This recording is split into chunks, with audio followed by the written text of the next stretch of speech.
Hello and welcome to a very special episode of the Board Game Barrage podcast, a podcast about board games, the latest hotness, and how to have fun with your friends, even when you're losing. I am Kellen, your host, joined today by my friends, Mark and Neilan. Hey. Hello. And my very special friend, Christina. Hello. If you are joining us for the first time, you've missed 4 epic weeks of a top 50 countdown of the greatest board games of all time. A lot of ofs in that sentence. Really? Yeah, I think so, but it's fine. Too many ofs? I mean, I don't think you can avoid it. I mean, people like greatest of all time. I mean, you've got to hit a lot of ofs, but I'm just letting you know that you hit a lot of ofs. Yeah, if I was editing that sentence, I would reword it probably. Replace a lot of them with colons. Top 50 colon all time, colon 2020.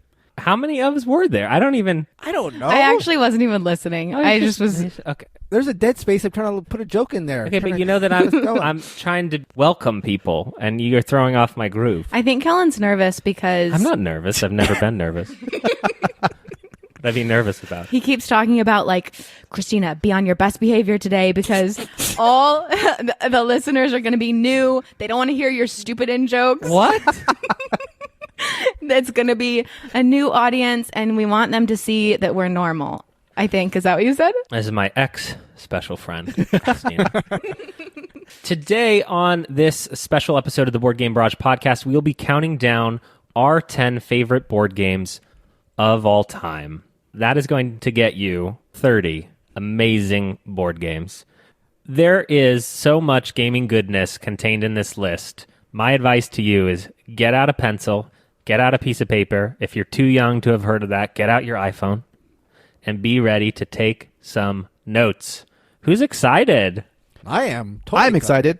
One thing I wanted to mention really quickly before we started is that the board game world has been rocked by a few prominent designers having, to put it plainly, pretty abhorrent worldviews and making a point of expressing those in the public space. One of those designers, Daniel Tzolk'in, has games who will be mentioned on this episode.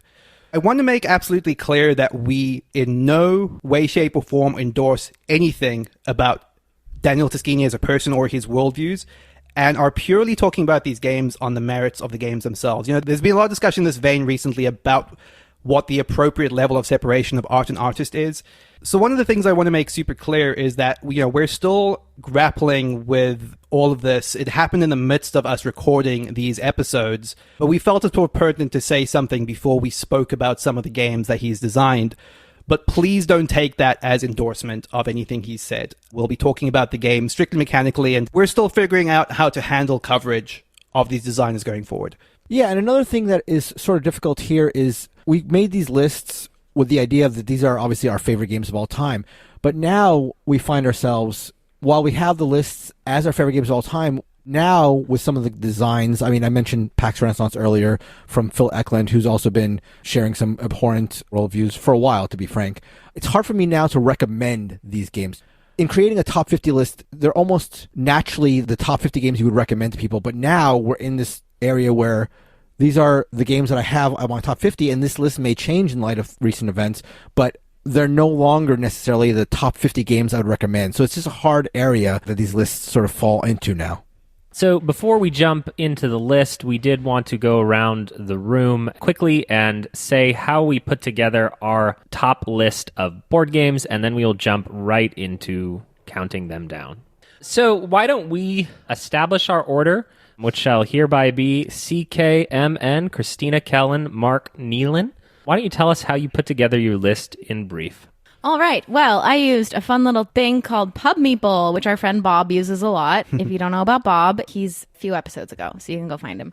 But if you do know about Bob, then you know how awesome Pub Meeple is already. You can paste a list of anything you'd like, and then it helps you rank them by comparing them side by side. It takes you through, and it's a 1v1 of all of your games until you've ranked everything against each other, and then you have a list of 1 through however many you put in. This is an exhausting task to do with all of your games. So just grab 5 cups of coffee and be ready to take breaks and just be emotionally prepared. It's really exhausting. But at the end, you get a list. So I start there, and then I basically look at my list and see if things look weird. Surprisingly, the Pub Meeple list as it comes out is usually kind of how I like, because I also have a list in my head. I have a list of hundreds of games in my head at all times.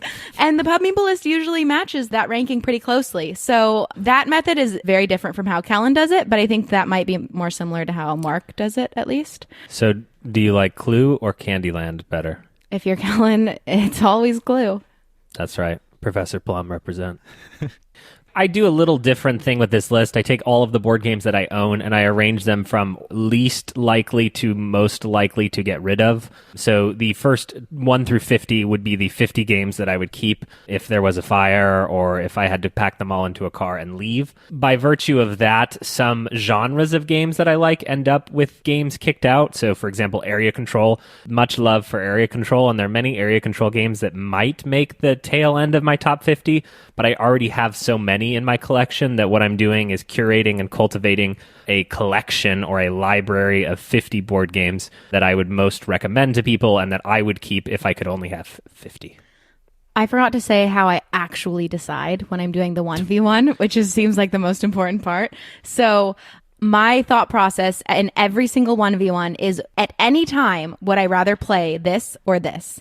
And I have a memory moment of, I watch the memory movie of all the times I've played each game, and then I decide which one I would pick, which one I would rather play all the time. By the way, memory moment is TM, Board Game Barrage. Yes. I, like Christina, use the Pub Meeple ranking system. What I do is I take every game that I have ranked 6 or higher on BGG, because I can't imagine any of my games that are ranked 5 or lower are going to make it jump up to a top 50 ranking. And then I also include all the unranked games that I've played.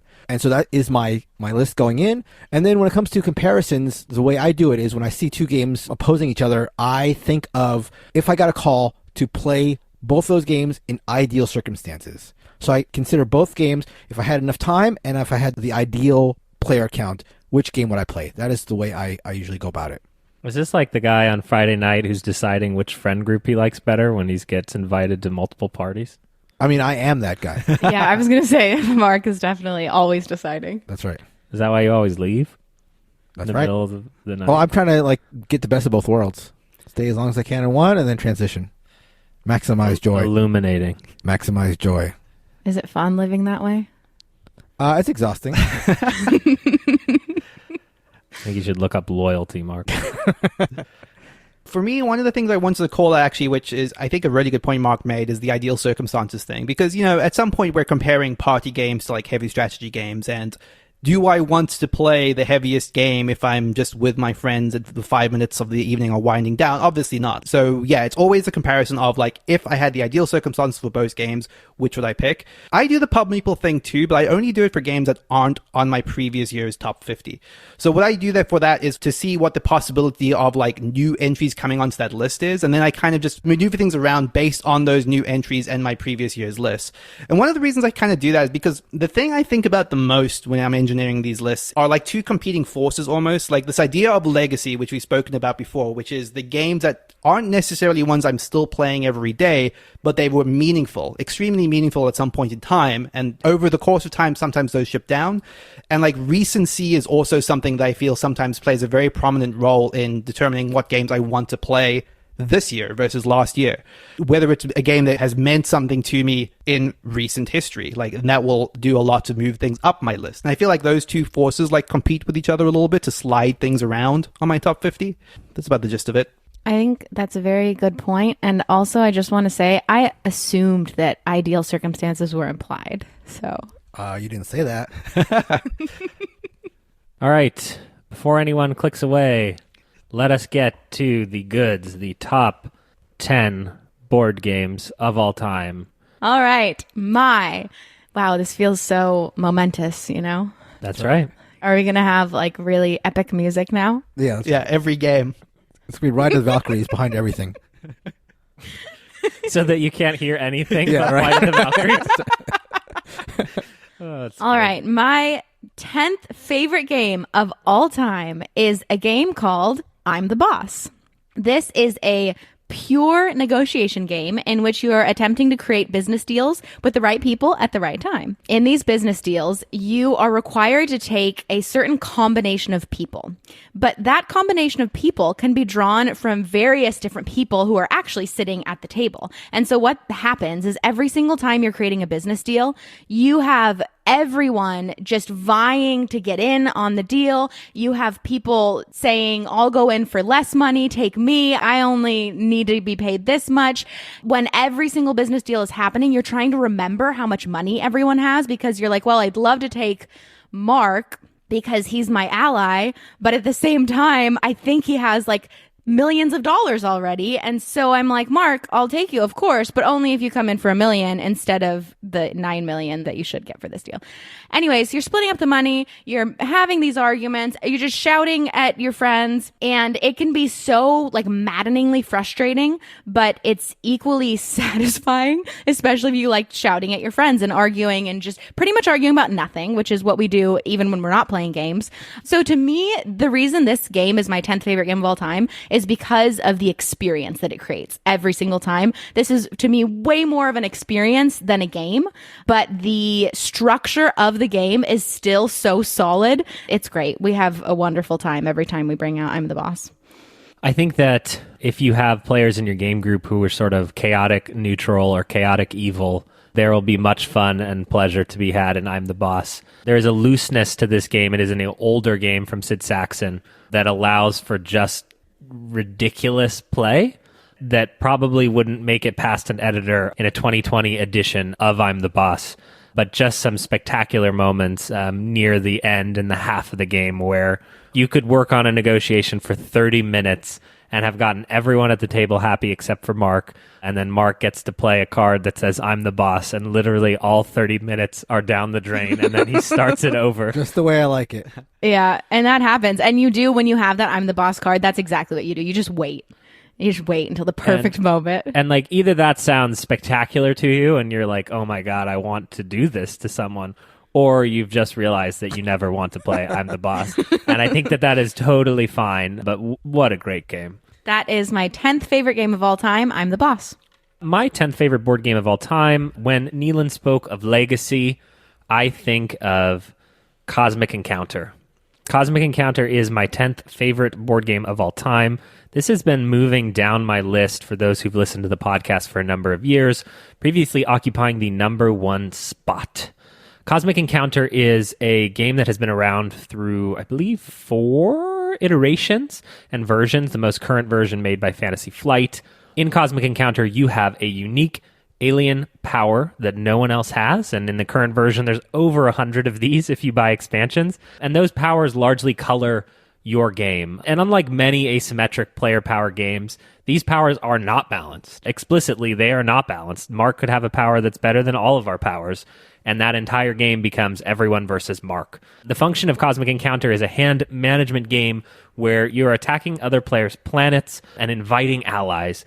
Neilan, I want you to come with me. Christina, I want you to come with me. And then Mark has to decide, okay, who does he want to ally with in defense? Cards are played, battles are drawn, silly powers allow you to cheat and do things that no one should ever be able to do in a board game. A riotous time for a group of people who are interested in it. And that's largely why it's fallen down my list. Mark and Neilan and Christina do not love this game as much as I do, which has led me to not play it over the course of the last few years. I hold out hope and keep all of my content for Cosmic Encounter that one day we may have that glorious game that they can understand it. I thought you were going to say you hold out hope that you'll someday have the right group of 3 people surrounding you. That's your friend. Play this game as your friends. I have in the past said that it is a you problem and not a Cosmic Encounter problem. They attempted this year to make a 2-player version of Cosmic Encounter, and there is an important word in that sentence, and it is attempted. It's very tough for me to speak about Cosmic Encounter, and I am not about to cry, but Cosmic Encounter truly is what got me into board gaming. No question. There is nothing that I remember more from college than playing Cosmic Encounter. And it is a product designed for board gamers. It is a niche thing that not everyone can get. And I think that's okay. I really love Cosmic Encounter. And think everyone should at least try it at some point, but don't try it at a convention with random players that you don't know, because it won't be good. I promise you, that is Cosmic Encounter. Are those not ideal conditions? The ideal conditions are have good friends, something that I do not have. My top 10 favorite board game of all time, Cosmic Encounter. My 10th favorite game of all time appears on somebody else's list. So I won't be talking about it now, but get ready, because it's muy big. Perfect. There you go. You sound so glib after I was just crying, Mark. My number 10 favorite game of all time is a game that's kind of hard to know how to talk about because I feel like everyone listening to this at least has probably played it. It's Codenames. Codenames is a word party game where players divide into two teams. You lay out a grid of cards, and some of those cards are secretly designated as belonging to either team. A clue giver on both teams is going to be giving you a one-word clue and a number of cards that correspond to that clue, and it's up to the other players on their team to try find the words that belong to their team. What I love about Codenames is that those clues can be as personal as you want them to be. You can't rely on in-jokes, but you often want to give clues that are specifically catered to the people you're giving those clues to. And threading that needle of finding the right clue specifically for the people on your team is something that feels like a magical moment when you get it right. When you give the perfect clue and someone calls out the exact cards you wanted, it just feels amazing every single time.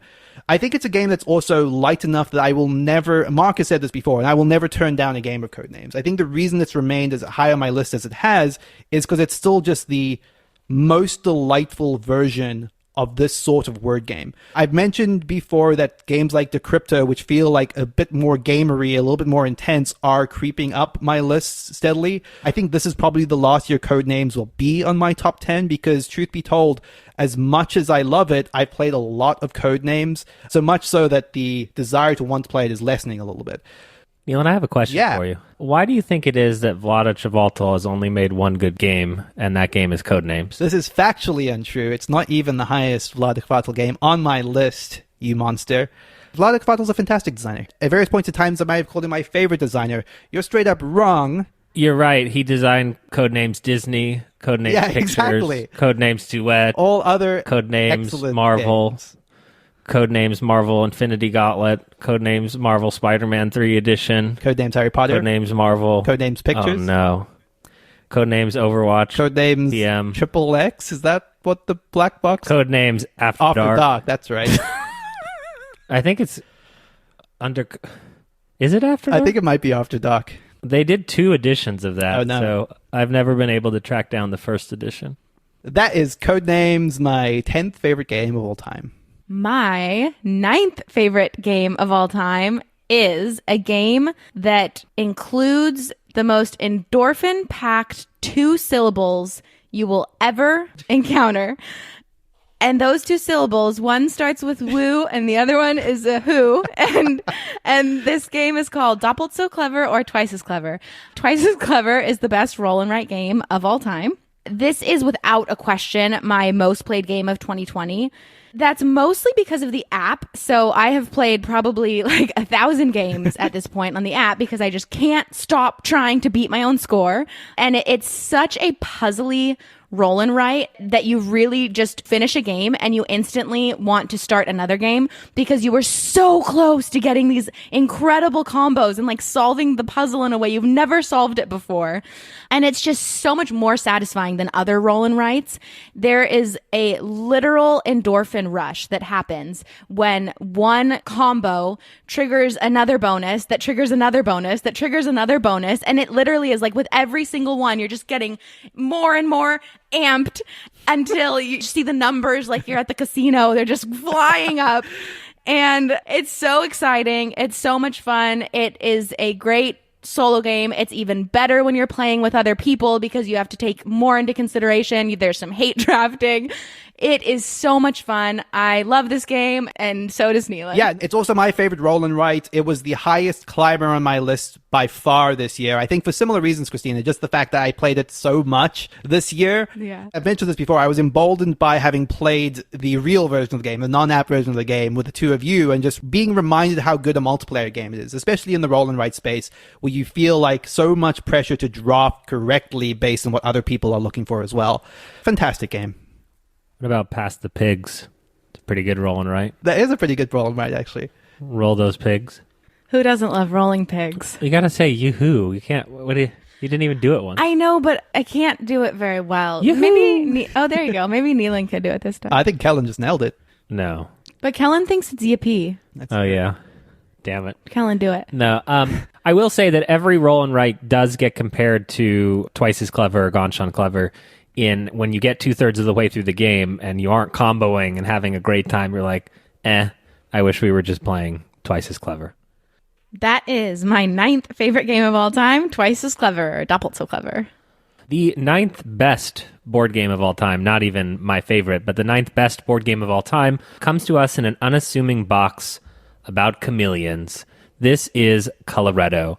Coloretto is a family weight game that punches so far above its weight that every gamer should own Coloretto, and every non-gamer should own Coloretto because Coloretto should be sold in every target location in the world. In Coloretto, you are playing a very simple hand management game where there are 3 hops. You may have heard of these as Heaps or hoppers Heaps is another fan or theory. hoppers or arrays. Piles. Yeah, sure. You are building 3. We call them hops. You're building 3 hops of cards, and on your turn, once you pick a card up from the deck, you must put it in one of the hops. And alternatively, you can just take a hop. This is painful. Every turn is painful because each hop can hold up to 3 cards. And so you might sit there and think, well, there's only 1 card there, but I really desperately want it.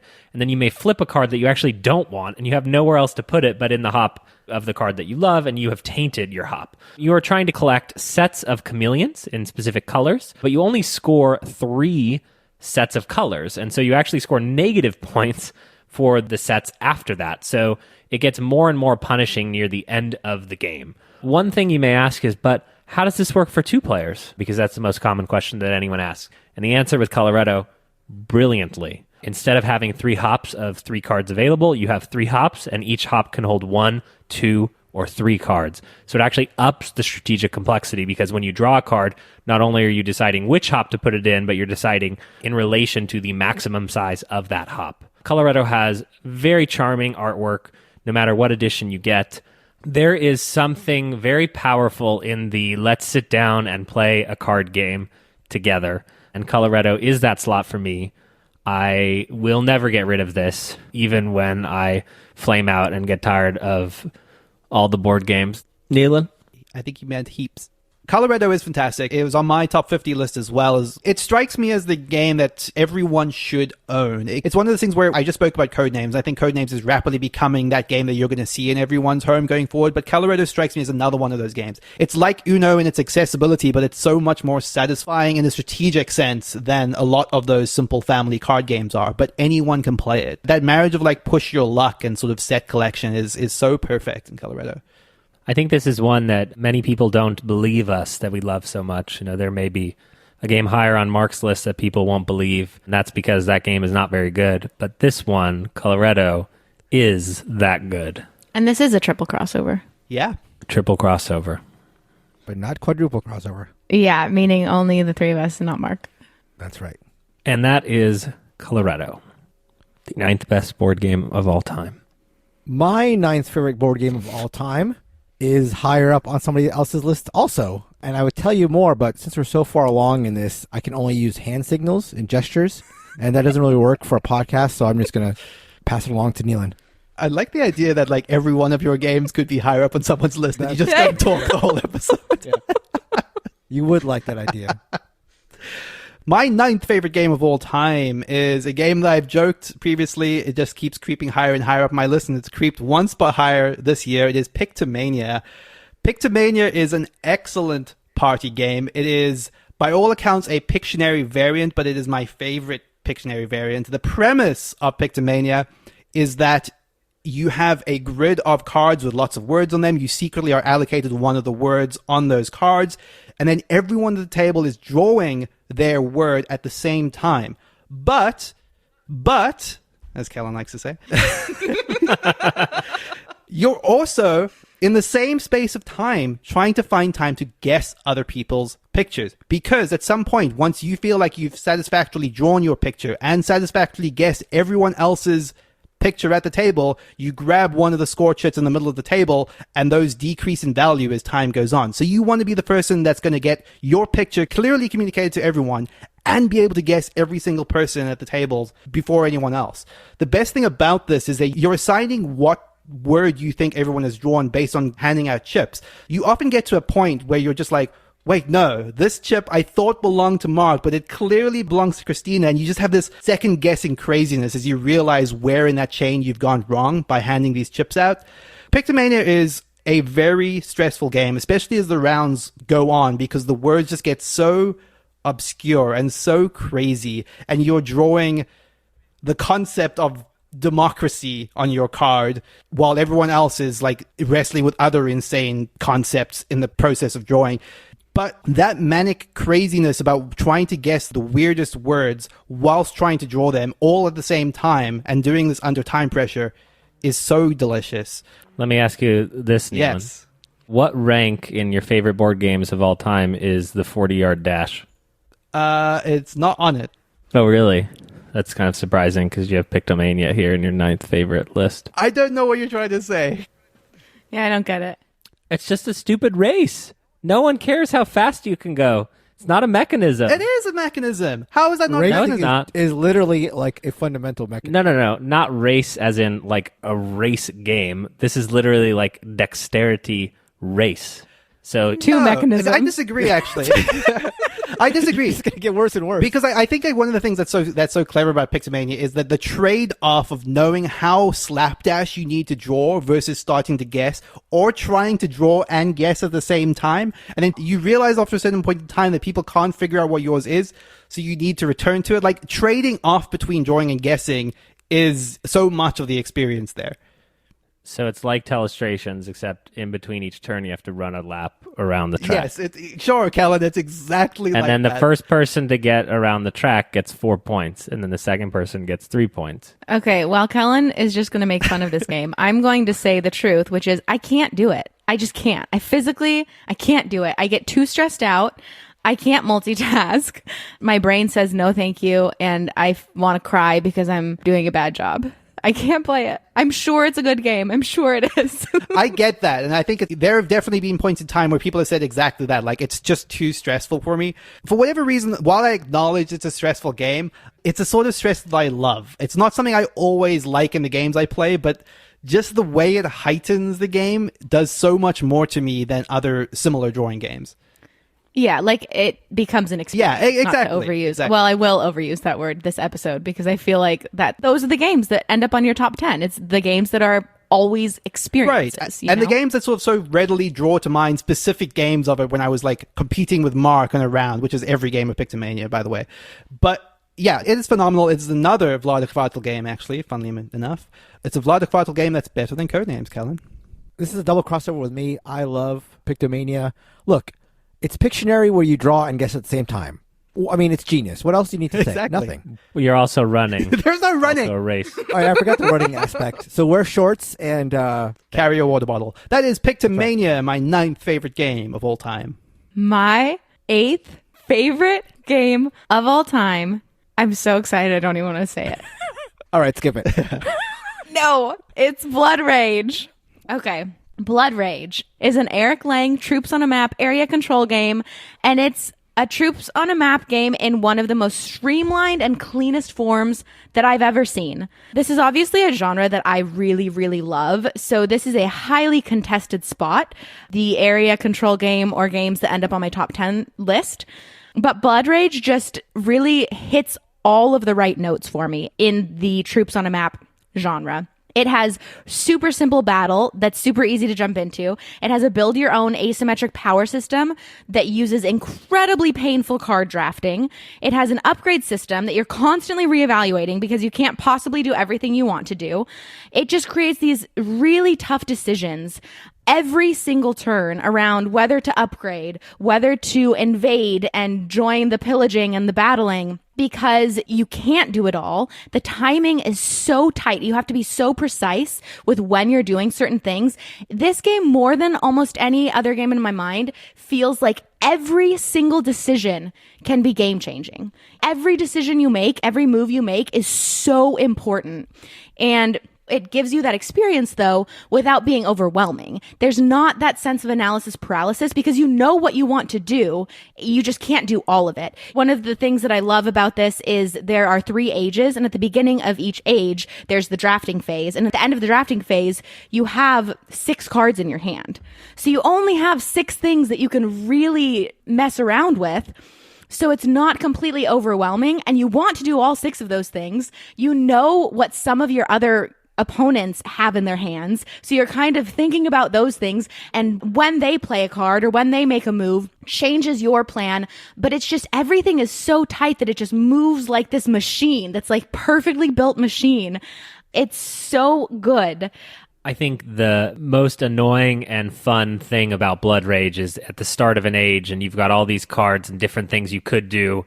And I always want to upgrade my clan, but then other people have established their troops on the map using those turns, and then they start pillaging stuff. So I'm sitting there going like, well, my boat's going to be cooler than yours if it ever gets on the board. You know, my clan leader is the best of all of us, but you've already pillaged half the map by that point. And so the timing is critical. You know, you have a quest in your hand, but the second that everything is pillaged, the round ends. And so you have to take a turn and turn in that quest. And it's so frustrating because you want to make sure you time it just right, but there's enough chaos in Blood Rage that you never get through all of your plans. It's also just so simple, and I love the complicated troops on a map games too, but it's so easy to understand all of the systems and how they work together. It just feels like perfect. I don't know. To Christina's point, I remember when I first taught this game, I was going to bring it to a game night, and I sort of had a similar experience to the one I had with Cthulhu Wars, where I saw all these plastic minis, and I saw these like this big Kickstarter, which Blood Rage also had, similar to Cthulhu Wars. Like, you know, all these people had all these Kickstarter extras and all this plastic, and I thought it was going to be this like really complicated thing to explain. And so I remember reading the rule book and thinking, oh, wow, this is actually pretty straightforward. And as Christina said, like pretty simple and pretty intuitive. And I just remember that being a very clear thought I had as I was learning how to play the game. Like, oh, this is not as intimidating as I thought it was, and actually makes sense and is like simple and fun, and yeah, a great game. I actually almost feel like I owe Christina and Kellen a little apology about Blood Rage, because as recently as 4 episodes ago, I think I was like maybe talking down a little bit when Kellen brought it up. I played Blood Rage a couple of weeks ago for the first time in years, and I had a very profound new appreciation of it. Playing it with better people, obviously, has probably a lot to do with it. But excuse me, who are these people? But Blood Rage, in my mind, suddenly became like a very smartly realized system. Like, it has an ish level of simplicity where, like, yeah, the draw of it, the complexity is on those cards that you're drafting. And I think that, to your point, Christina, one of the things I like about it so much is almost like Kemet, where you all start off equal, but you're building your own upgrades. You're building your specialization over the course of time. And the way that those specializations get crazier and crazier in each of the 3 phases, watching people's like eyes when they look at those cards and they're just like, what? It's so good. That is Blood Rage, my 8th favorite game of all time. My 8th favorite board game of all time is higher on someone else's list, so I will just clutch my Best Shadow Award and wait for that to happen. My 8th favorite game of all time is one that I'm hoping to get played by my fellow tanks this year. This is 1830, an 18XX game. This is 1830 Railways and Robber Barons. This is not the first 18XX game, but it is, I think people would agree that it's the fundamental 18XX game. A lot of games are built off of the 1830 system. There are two basic branches of 18XX games. There's ones where you are rewarded for running companies well, and there's ones where you are rewarded for manipulating the market well. 1830 is the stereotypical example of the latter, the economic stock manipulation system, and it's therefore a little more punishing than other ones. It stays away from the Euro side of things and is more about manipulating and striking when you can, and is therefore the one I like slightly more than 1846, which is more about running companies well. 18XX was a genre of game. Speaking of games that seemed daunting before I got into them, 18XX was a genre of game that I thought was its own niche, and it certainly is its own niche, but one that I thought I would never be able to get into. It just seemed like a whole different world.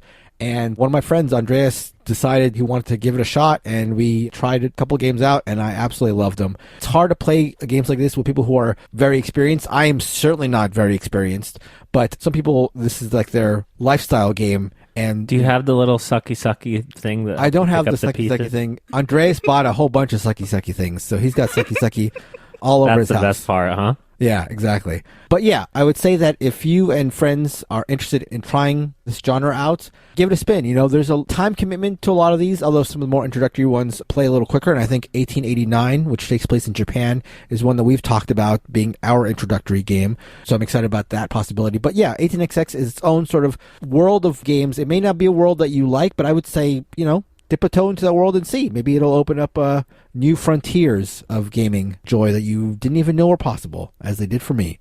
So my 8th favorite game of all time is 1830. My 8th favorite game of all time is Gods of Atlantis. I think technically this should be Gods of Atlantis 2, but I felt a little bit weird saying that given that that game hasn't technically been released. I have played a lot of Gods of Atlantis 2 in its current incarnation, at least online, and I would wholeheartedly recommend that when that becomes available. But Gods of Atlantis, for those that don't know, is a game that seeks to create the MOBA genre of video game. So that is games like League of Legends, Defense of the Ancients, Heroes of the Storm, like that sort of real-time strategy adjacent game where you're controlling a hero on a team versus team match where you're trying to get your team to the enemy's base by pushing their minions slowly towards that goal. These games are also largely characterized by having unique heroes that level up with new abilities and get new items along the way. And I think the thing that Gods of Atlantis does better than a lot of other games in this genre is it kind of streamlines a lot of the more fiddly elements of minion management or getting items. It boils the entire game down to just very clean, simple card play. Every hero has a unique deck of 5 cards, and on every turn, you just choose one of those cards to play simultaneously for the turn. They all get revealed and activate in initiative order, and that is the entire extent of a turn. It's a very clean rule set, and all of the complexity comes through how unique each of those heroes' abilities are. Gods of Atlantis 2 does a lot to address some of the minor issues of Gods of Atlantis 1, which is to say it reduces the play time, it adds more uniqueness to each of those heroes, it makes the map a little bit more aggressive in a way that gets you to the action faster. I like so much about this game that despite the fact that I've been unable to play this game this year except online, it still sits in my head as a game that I want to keep revisiting, trying all the different heroes out, getting good at specific heroes. It feeds a love of MOBA games, which I've had for an extremely long time, in a way that no other board game like it does. This probably bleeds the closest to like a lifestyle game in a box. Like there isn't any, buy booster packs here, but it does require some level of commitment.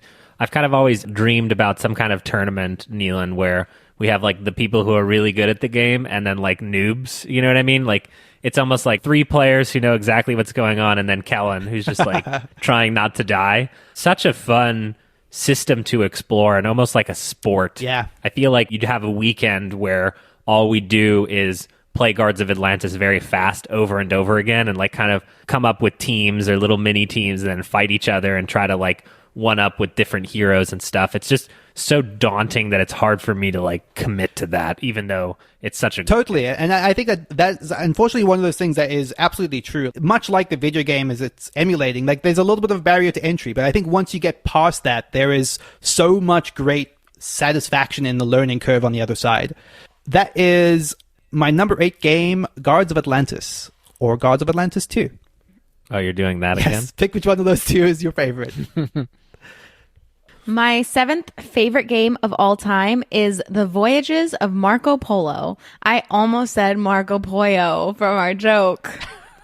That's just what I think of now. Just to call out, this is a Tashini game, so like we discussed in the upfront, that's something to consider.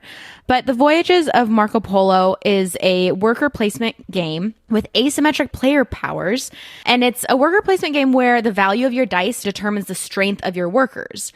And while that might sound punishing or super luck-driven, it's actually not, because there are so many things that you want to do that there will always be options, even when you roll as badly as Neilan always does. So this is just such a unique Euro game because, one, the asymmetric player powers are just so wild. They're unexpectedly game-breaking. For example, one of the player powers is that you literally can make your dice any value you want. Every time you take a turn, you can say, this one is going to be a 6, and also this one's going to be a 6. So that just gives you an example of like how wild these powers are and how much they can change your play. And so it's one of those games where you just want to play again and again and again because you want to try all of the different player powers. It's like, oh, Kellen got to have the super cool one last time. I want to try that this time and see how I do it. I just love how tense and blocky this game is. Each turn feels like a puzzle that has a right answer, but you also have to like make sure you're solving that puzzle faster than everyone else is because you're racing so that you don't get blocked out. You're just constantly having to reevaluate in order to get where you're going. You have to constantly be reevaluating, which I just love. This is a double crossover with me. This game was higher on my list, and we've talked about this earlier, but with the Part 2 that came out, which I think is an inferior game, but for whatever reason, the fact that Part 2 came out sort of took away a little bit of the luster of Part 1 for me, although, you know, it is a really, really great game, and one of my favorite games to teach because of the player power thing, which I always hold until the end. Like, I explain the game, and then at the end, I'm like, but one of you won't even have to roll the dice, because this is that power, and then one of you has 2 people on the board instead of just 1. Like, all the powers are just crazy, like you said, and just awesome. It sounds like deception, like deceiving all the people, like lying to them about what the game is. Tricking people into playing a nice Euro game. Whatever it takes. Whatever it takes. I'm not above it. It is a whole lot of fun, and I thought we all loved it more than we did. No, it was very, very close to being on my list. It's genuinely like a couple of notches below my top 50. It is a extremely solid Euro game. Like, when I think of solid Euro game, Voyages of Marco Polo is right there. I also say this game feels like the best in terms of length of play. Not in terms of like the minutes played, but it always feels like it ends one round too early, and I think it's like perfect timing for how long a game should last. That is The Voyages of Marco Polo. Gosh, I can't get Pollo out of my head. That is The Voyages of Marco Polo, my 7th favorite game of all time. My number 7 favorite board game of all time is another people on a map game or area control game. This is Inish. This has risen a couple of spots from last year where it was in spot number 9. When I think of board games as products or as like objects, I think Inish is one of the most self-realized things or objects in my collection. And that starts really with the Celtic artwork. This features just the most beautiful illustrations in it, and tons of them. And the hexes in the game are these weird shapes that fit together and interlock in weird ways. That as an object, Inish, it has a sense, every part of it is right. And sometimes I look at these productions and I go, oh my God, you put metal meeples in the game, you know, with screen printed double-sided player boards, and you know, you've got stickers on your sleeves, and it's just gross. But Inish has this sense of what it is, and it's a spectacular game of negotiation. and area control. The central conceit of the game is that you are drafting these green cards, and there are only 16 of them. And so your knowledge of those 16 cards is supremely important as you pass them and draft them. Compared to a game like Blood Rage, which has a much bigger deck, Inish is controlled, but then that control is thrown out the window by another deck of cards that has amazing, spectacular abilities that you'll never see all of in a game. Inish is constantly a negotiation. It has brain-dead, simple combat that is allowed to end whenever you want it to end. Do you want it to end, sir? No, I do not want it to end, sir. Okay, we will keep battling. One of my favorite things for some reason is that you are building the map as you go, and I just love the idea. I was always the kid in Risk that ran away to Australia, and in Inish, it's like, oh, Neilan put a troop on the map over there. I'm just going to build the map that away because Neilan's not anywhere near that away, and you can literally build the map that away. And that sounds dumb, but it also somehow works in this scene of this artwork, in this place, in this time. I'm not doing a great job describing it. There are 3 victory conditions, and you must have gotten one of those victory conditions. And by the way, those are related to 666, which somehow is thematic. 6 this, 6 that, a 6 of another thing. And then you grab a pretender token and you say, I think I can win. And then everyone at the table goes, what? He can grab the pretender token? What? And then everyone has to try to also get to that position, or the game will end at the beginning of a subsequent round. And so it's just a classic system. It's all there, and every time I play it, I have such an appreciation for it. It scales wonderfully. I'm in awe that this game exists. And that's a weird thing to say. It's such a good game. Everyone should try it. Not everyone will love it. It is very negotiation forward. Another little thing that I love is that some of the cards are march and fight, and some of the cards are march and, have a festival. And so it's like, well, I'm coming over, and Neilan's like, don't you come over. And I'm like, well, no, this is the nice card. Like, we're not fighting. I'm just coming into your territory. Inish, for some reason, just means a lot to me, which is weird to say as it's a newer release, a game I will always play, always want to play. I love Inish as well. It's on my list as well. It's my number 14. And I think that you've nailed pretty much all the points that I like about it, Kellen. Like how striking it is as a production, when you see the weirdly shaped territory tiles and the giant oversized tarot cards that have this lavish art on them. It doesn't look like anything on it. And that comes down to even the box. There are 2 versions of this game, and each one is equally striking as box designs go. And that's, something that's often overlooked in board game design. It's such a great presentation, and married with such a delicate balance of negotiation and don't tread on me sort of like gameplay, where you can coexist but only to a point, because at some point someone will take the pretender token and put a big sign in their head saying, come at me, I'm about to win, and then the whole game turns at that point. It's such an incredible thing. I think this game is just beautiful. It's gorgeous. There's no questioning that, but I have never been able to get over the bash the leader problem that it has. I know that the expansion fixes that. All I'm saying is I have not played it enough with the expansion for this to be on my list of one of my favorite troops on a map games. It's a good warning. I think that if anyone in your game group has ever said the word king-making out loud in a whiny voice, has ever thought of the word king-making in their head in a whiny voice, they should not participate in Inish because they will whine. Well, it really, really affects the pacing of the game. I feel like most of my games of this have been, okay, it's like exhausting. Like, okay, well now Kellen's in the lead. Let's kill him. Okay, well now Neilan's in the lead. Let's go after him. Okay, well now. And it just like bounces around in this way that does not feel satisfying to me.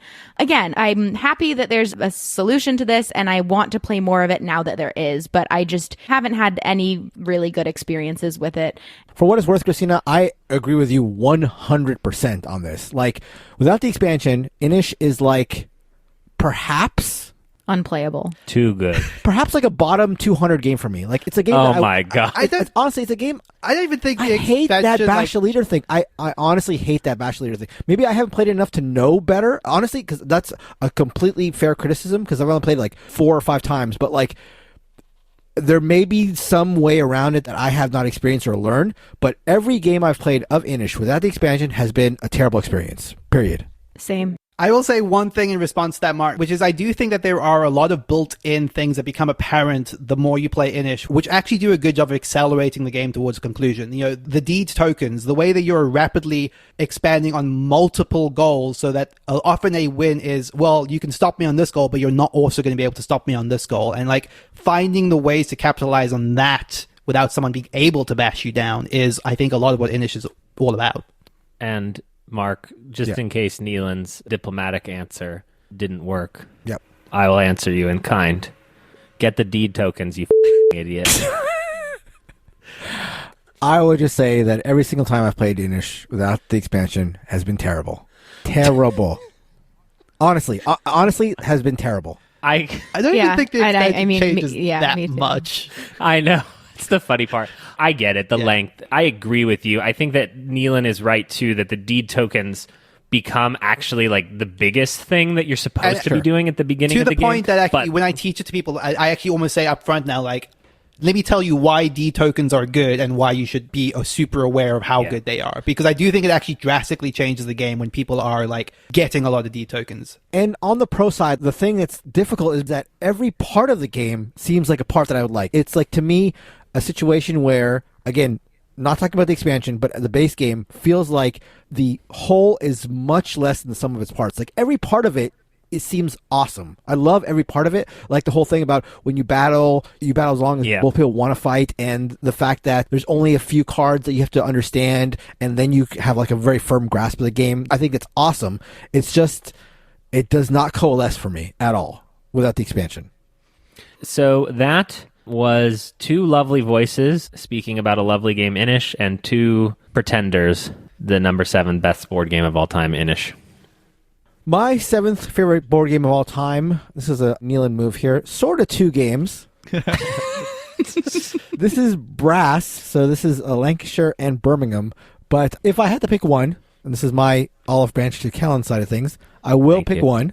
I'll pick Lancashire, which is the original version. The OG. That's right. Although both of these games were recently redone by Roxley in unbelievably beautiful versions, not only aesthetically beautiful in terms of the board art and everything, but also with the iron clay heavy chips. I played this game before Neilan, but even back then, before Neilan even played it, I saw him rolling them around in his fingers. So even before he got into Brass, he was into the tactile nature of the chips.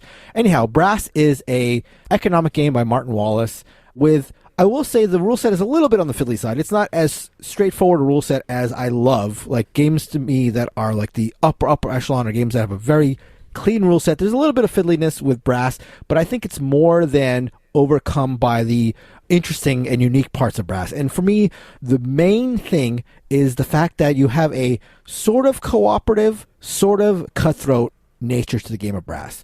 You're both cutting people off from locations that they want and from industries that they want to succeed in. You're taking over areas that people want, and so there's the very brutal competition for that. But also, you are producing goods that you want other players to use, because once they use your goods, the buildings quote-unquote activate and you'll get the points that are associated with them. And it's just that dual nature of Brass that I think you don't really find very often in economic games. I think most good economic games have that sort of thing where you want to be appealing to other players, but Brass does it in a way, almost like a Euro way. It's like an economic game where you're appealing to other players, but it's not a stock market sort of game. It's done in this Euro aspect where you see things happen in the board, that it just all coalesces in a really wonderful way. And you know what it's got? It's got 2 phases. It's got 2 distinct phases, and you know how much I love those. So I give the edge to Lancashire because it's a little tougher than Birmingham. Birmingham is a little bit looser, but they're both just great games, and Brass is a fantastic design. Martin Wallace, whenever he makes a game, it may not be a game I even like, but I think he always has unique spins on his designs, and Brass, I think, is his best by a mile. So my 7th favorite game of all time is the Brass series, but if I had to pick one, it's Brass Lancashire. I've only played Birmingham, and it was earlier on my list, so I guess this is technically a double crossover, but you do make me want to play Lancashire. It sounds like I do need to play the OG to get like a full appreciation of Brass, but Birmingham, and especially the new Roxley productions, like you said, are phenomenal. Beautiful games. I have not played, but if I had to make a list of all the games that I expect I will love, I think Brass is probably in the 1 or 2 slot. The combination of Euro plus economic, I just really want to try this one. Yeah, I think you will like it. I don't know if it's top 10 material for you, but I do think you would like it a lot. I just need to get invited. Apparently Neilan is playing Blood Rage with his favorite friends and not I. My 7th favorite board game of all time is Tzolk'in, the Mayan calendar. This is another Tuscany game, so as we mentioned earlier, just be forewarned if you're planning on seeking this out. This is a game that I slipped down my list a little bit based on some plays earlier in the year, where I kind of started to see maybe the extent of the system. I've not played extensively with the expansion, so bear that in mind. I've heard it's only an improvement on the original. Tzolk'in is a game that is ostensibly a worker placement game, but it's one of the more novel worker placement mechanisms I've seen, where the board has literal plastic gears on it. And as you place a worker onto one of those gears, you are able in a future turn to remove that worker to take the action on the spot that it corresponds to, or any action behind it. But those gears are advancing every single turn. So when you place a worker on the gear, it is with the intent of pulling it off in a future turn once that has advanced to the correct position. So there is a huge amount of forward planning that you require in order to do well at Tzolk'in, because you can never place and pull a worker on the same turn. So there's always this question in your head of, okay, I'm going to place this now, pull it off 3 turns from now, place one here on the next turn so that I could also pull it off. You're doing all of these calculations in your head as you're looking as to how the gears are going to advance and how future turns are going to play out. It is marrying that with your standard move along tracks, collect food, feed your workers style of worker placement, but with a bunch of different ways to score.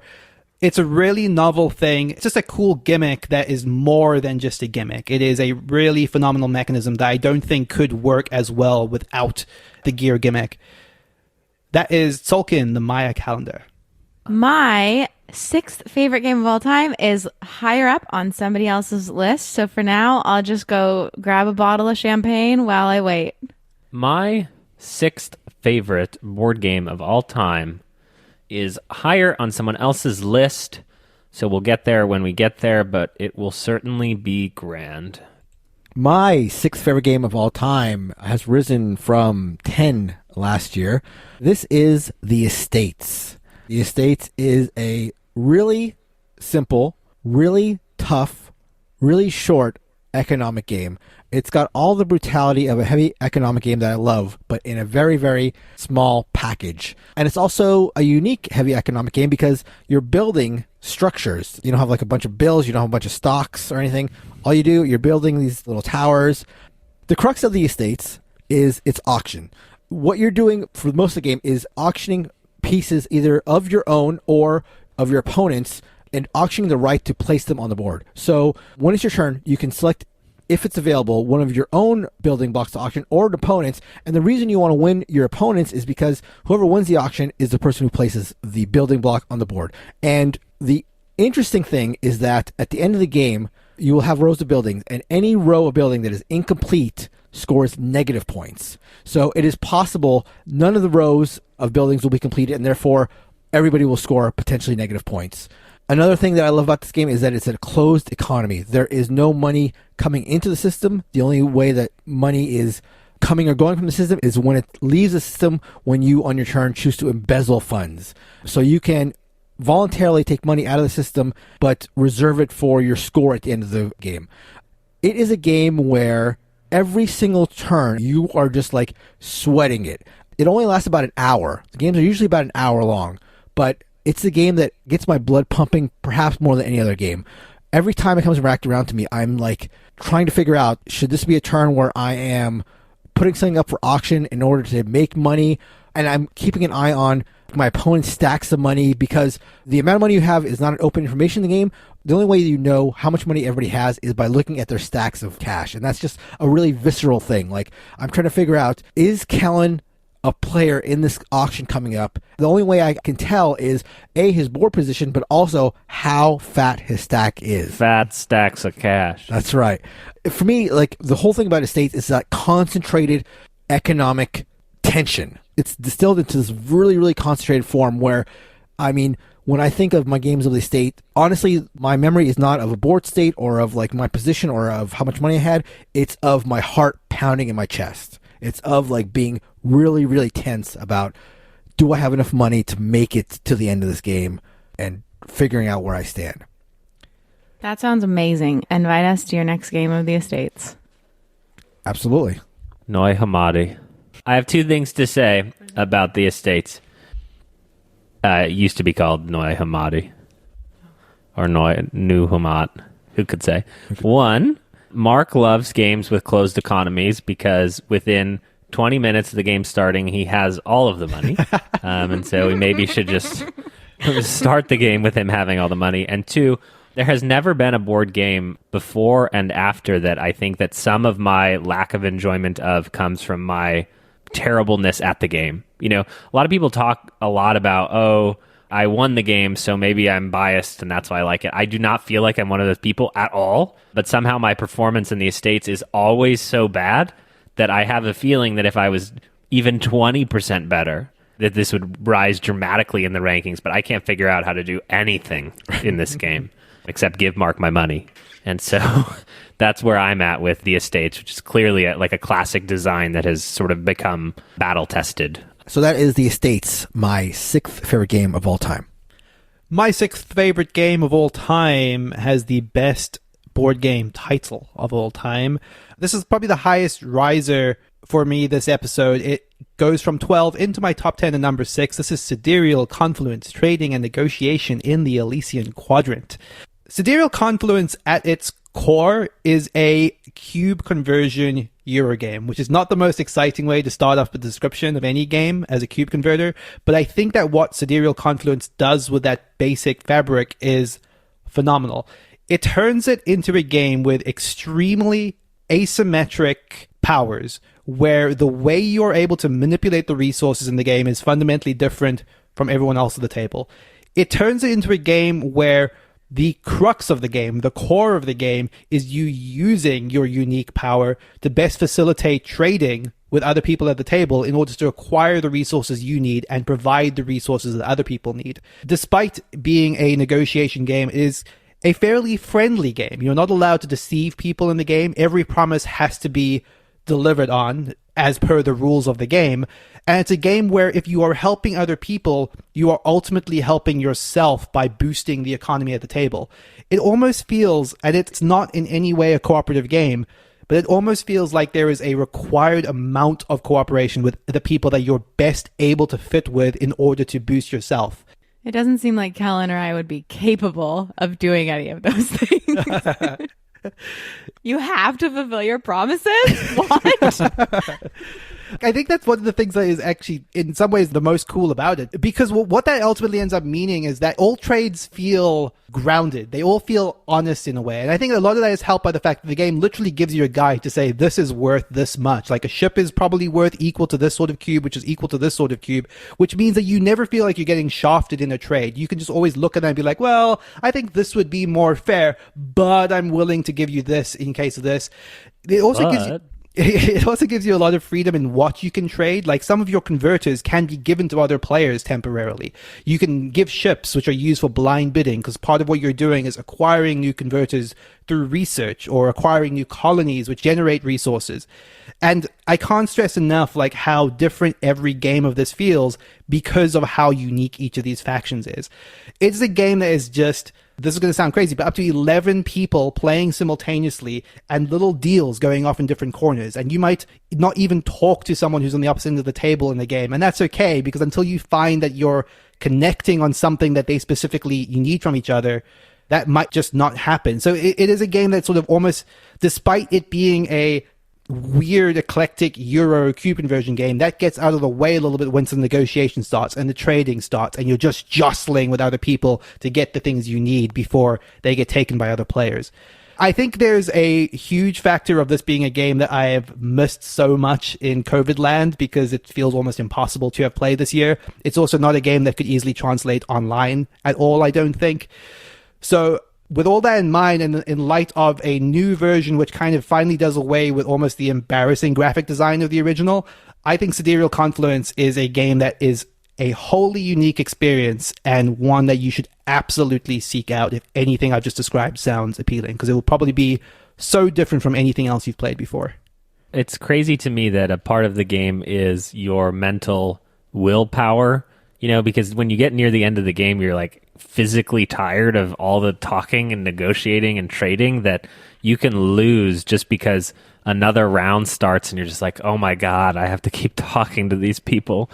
And so if you don't participate, you won't win because you have to be continually making those trades. That is a good point, Kellen. And actually, one thing that I might even say is a little bit of a caveat is that this is quite specific in the sort of gamer that wants playing it. If you're going to isolate by yourself and be sort of content with keeping in your corner, you're not going to do well at Sidereal Confluence. It requires you to put yourself out there a little bit. And I know that that's not necessarily appealing to all gamers, but if you get past that barrier, it's so rewarding. And also, it's a game where most people for most trades will walk away happy. Exactly. Yeah. I've never felt, except with some cases with Mark especially, but it's always Mark. You often feel like you're getting the bad end of a deal with Mark. But that said, in most cases of Sidereal Confluence, Mark's exactly right in that you mostly feel like you both elevated a little bit at the end of a trade. I think you've illustrated for me why I don't like Sidereal Confluence, and that is that like the game tells you the relative value of all resources, and then ultimately your faction differentiation actually helps you evaluate whether white or blue or dark gray is better for you or I. So the game sort of like railroads you into saying this is a positive trade for both of you, even though it isn't. And so it's like everything is good. Everything feels good, but someone is getting got, and that someone is inversely proportional to who understands how all the races work together. And so fundamentally the game is about understanding like a complex ecosystem of like 7 alien races that I don't give a shit about. I think there is some truth to that, and I think that those are the rails on the system a little bit. But the one thing I will always say is that Mark always wins this game, despite what faction he plays. So there is the element of trading and negotiation cannot be understated. Yeah, it's very interesting. That is Sidereal Confluence, Trading and Negotiation in the Elysian Quadrant, my number 6 game. My number 5 game is higher up on someone else's list, so at least I know that I'm not all alone on an island. I guess it's probably worth mentioning now as a caveat that Christina and I live together. We are partners. Our board game collection is the same board game collection, so a lot of the crossover you are seeing and hearing is the natural course of us playing board games together over the last, I don't know, how many years? I don't know, like 6 or 7. Yeah. I can't do the math. My 5th favorite board game of all time is higher up on someone else's list. I think my time is up, so we will get there when we get there. There is no greater sign that 2020 was the year of the Friese for me than the fact that my number 5 favorite game of all time is brand new to my list, and it is Friedman Friese's Fresh Fish. Wow. I just spoke about another auction game, The Estates. Fresh Fish is another auction game. I think what gives Fresh Fish the edge to me over The Estates is it's not as brutal, but it's still pretty brutal. You start the game with $15, and that's all you're going to get. This is another closed economy where money is just going out. There it is. When it's just going out of the system. What I love about this game is that you have 2 things you can do on your turn. Place a reserve token on a spot that you can reserve to build something on, or start an auction. And when auctions happen, stalls are placed on the board, and the goal of the game is to get the 4 stereotypical fair foods. So you're at a fair, you're trying to get the foods as close to the stalls as possible because they are the freshest that way. And as we all know, the 4 things that you get from fairs are soda, cheese, fish, and gummy bears. Funnel cake. No. Fried turkey legs. No. Fried Oreos. Green eggs and ham. But the actual answer is ice cream. Cornbread. Oh, ice cream, of course. Ice cream. So yeah. Oh, fish. ice cream, of course. That's a Homestar Runner thing. And never mind. It's Istanbul, of course. Never mind. You're trying to build your stalls next to the sources of these goods. And so you're placing the reservation tokens to plant your flag to say, I'm going to build my stall here because it's super close to the ice cream and I want to get fresh ice cream. But once a certain number of things are built in a section, all the reservation tokens are kicked out and back to the players, and all those reservation tokens that you had that you were counting on to build your stalls now become paved over with roads. And that's the thing that I love about Fresh Fish is like you can place a reservation marker and hope to really quickly snag the stall you want, but if you wait too long, in all likelihood somebody else is going to build in that parcel of space, and you're just going to lose your reservation token, and you're just going to get paved over by roads. And so you can think that you're right there and you're primed for a great spot, and then all of a sudden that marker gets kicked, and you've got nothing now. You've gone from being in prime real estate to having nada. I love the swing of that. And these are all based on blind bidding. So, when it comes time to making that decision, it's not like you could say, okay, I'm going to bid one more than the highest bid. I'm just going to make sure that I bid one more. No, you're doing a blind bid. And if you're wrong about what your intuition says is the right amount to bid, you're going to got big time. It's got a really simple rule set. Love everything about it. 2020 Year of the Friesa, my number 5 game of all time. New to the list, Fresh Fish. This is a double crossover. This was on my list as well. And it really is one of those games that is so painful, but equally satisfying. Right. It's just like there's nothing like the satisfaction of seeing that happen to Kellen. And there's nothing more painful than when it happens to you. And it's just, like you said, Mark, just that swing is just like, oh, it's so good. Yep. If it had a theme that I could palate, maybe. You don't like fairs? You don't like fish? Don't like ice cream? Fresh fish? It's just like, why would you theme your game that, of all the things you could Oh, you know what? Let's do Trading the Mediterranean, Kellen. Great. Perfect. Let's just do that. God. Excuse me, sir. Live a little. Live a little. It's Go like- to the fair. Get some funnel cake and ice cream. Eat some fish. It's like when it's intentionally like gross on purpose. No good. I don't fresh think. fish. I don't think this is intentionally. I don't think gross in fish any is not world. universally reviled. Can we I'm not sure Take what. this to Japan. I don't know, something.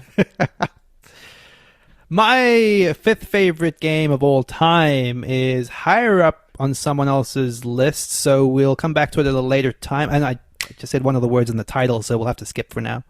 All right. My 4th favorite game of all time, Kellen's 6th favorite game of all time, and Mark's 10th favorite game of all time is the best pure area control game of all time. Wow, I said time a lot there. This game is El Grande Big Box. Top 10 triple crossover. Where are you at, Neilan? El Grande, I'm sorry to say, slipped off my list this year. Oh my goodness. All right, well, let's tell Neilan why he's wrong. Let's remind him by talking about how good this is. So every round in El Grande, you're bidding for turn order and basically the chance to select the best action card. And those action cards allow you to influence the regions on the board and the amount of troops that you're bringing out. Every single round, it is a super tough decision because you have to balance between the amount of guys that you want to bring out and how early you go in the turn order, which determines which action card you choose, which then determines what you're actually able to do on that turn. This game is just so fast moving. You're constantly moving troops around the map. There is a king that cannot be touched. When the king is in the region, nobody can go in there. Some of the action cards allow you to move the king so that you can protect your region and keep people from going in so that you hold the majority there as soon as scoring happens. Scoring happens a lot. There is also a Castillo in El Grande, which is one of the best parts, and some people disagree, but I think it's one of the best parts. You are able to drop your troops into a Castillo. It's not private. You have to tell everybody how many you're dropping, but then they have to remember, and you also have to remember, because not only are you trying to win the majority, have the most cubes inside the Castillo, but everyone is simultaneously and secretly deciding where they want those troops from the Castillo to go. So before the scoring happens, those cubes from the Castillo will be placed in whichever region each player decides. And so it's such a tense moment. Every time this happens, you're sitting there like going back and forth, like, do I put them in that region or this region? I think Kellen's probably going to go in that one. I already have majority there. I don't want to lose it if Kellen goes there. I think Kellen put 4 in, but maybe he put 6. And it is just like this maddening moment, but it's so good. What I love about El Grande is that it's both simple and straightforward, but it's got like these cool twists on it. The twists come from the cards. So, the gameplay of El Grande is really straightforward. It's like, when it's your turn, you are going to select a card that tells you where in turn order you go. You can act early, but that's going to give you less people to place on the map. Or you can choose to go late and place a lot of troops on the map. So there's that consideration, but that's straightforward. And also where you place them is straightforward because you can only place them around the king's area. You can't place them in the king's area, but you can place around the king's area. So it's all very, very simple and straightforward, but also very fun. Like, that determination is a big thing to it because there's a timing of, do I want to go first or last or whatever. But where the twist comes in are the cards. The cards that you're drafting every round give you powers and abilities that are rule bending or rule breaking. And that's like the twist on it that makes it go from like what could be sort of seen as a staid, abstract game to something much more interesting. I think that's where El Grande separates. It has both the very simple rule set, very straightforward gameplay, but then the cards inject this like spin factor that makes it, something elevated. I think of Scythe as a sheep in wolf's clothing, and El Grande is the quintessential wolf in sheep's clothing. I've had tremendous success setting up El Grande and saying, "Hello, fellow Eurogamers. Behold my beige map. Behold my meeples. Sit down, play a Eurogame, good friend." There's a lot of tricking going on in this episode. And boom, suddenly we're knifing each other and we're playing El Grande, and it's just mean and vicious and straightforward. I love El Grande because I don't get to do everything I want. I can only do the thing I want the most.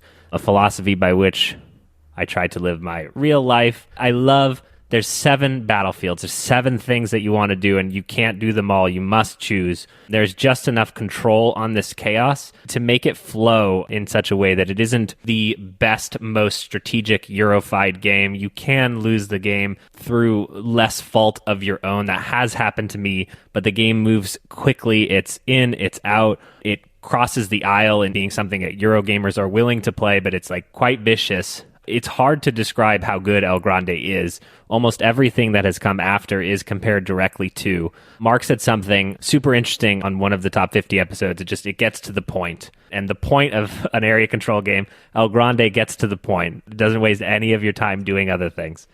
Yeah, and I think that is a good point. We always compare other things to El Grande. Like, this is good, but it's not better than like games that try to improve on systems that El Grande has already perfected, I think it would take like 10 minutes to teach this game because of how straightforward it is. Right, yeah. And it just packs in, and once again, I'm just going to throw that word experience out there. It just packs in a really, really interesting and fun experience every single time you pull it out. Yeah, I don't want my silence and it not being on my list to sort of be seen as disagreement here. El Grande was on my list last year, and for whatever reason... Bad taste. I couldn't drum up the enthusiasm. Yeah, maybe. I couldn't drum up the enthusiasm to have on my list this year.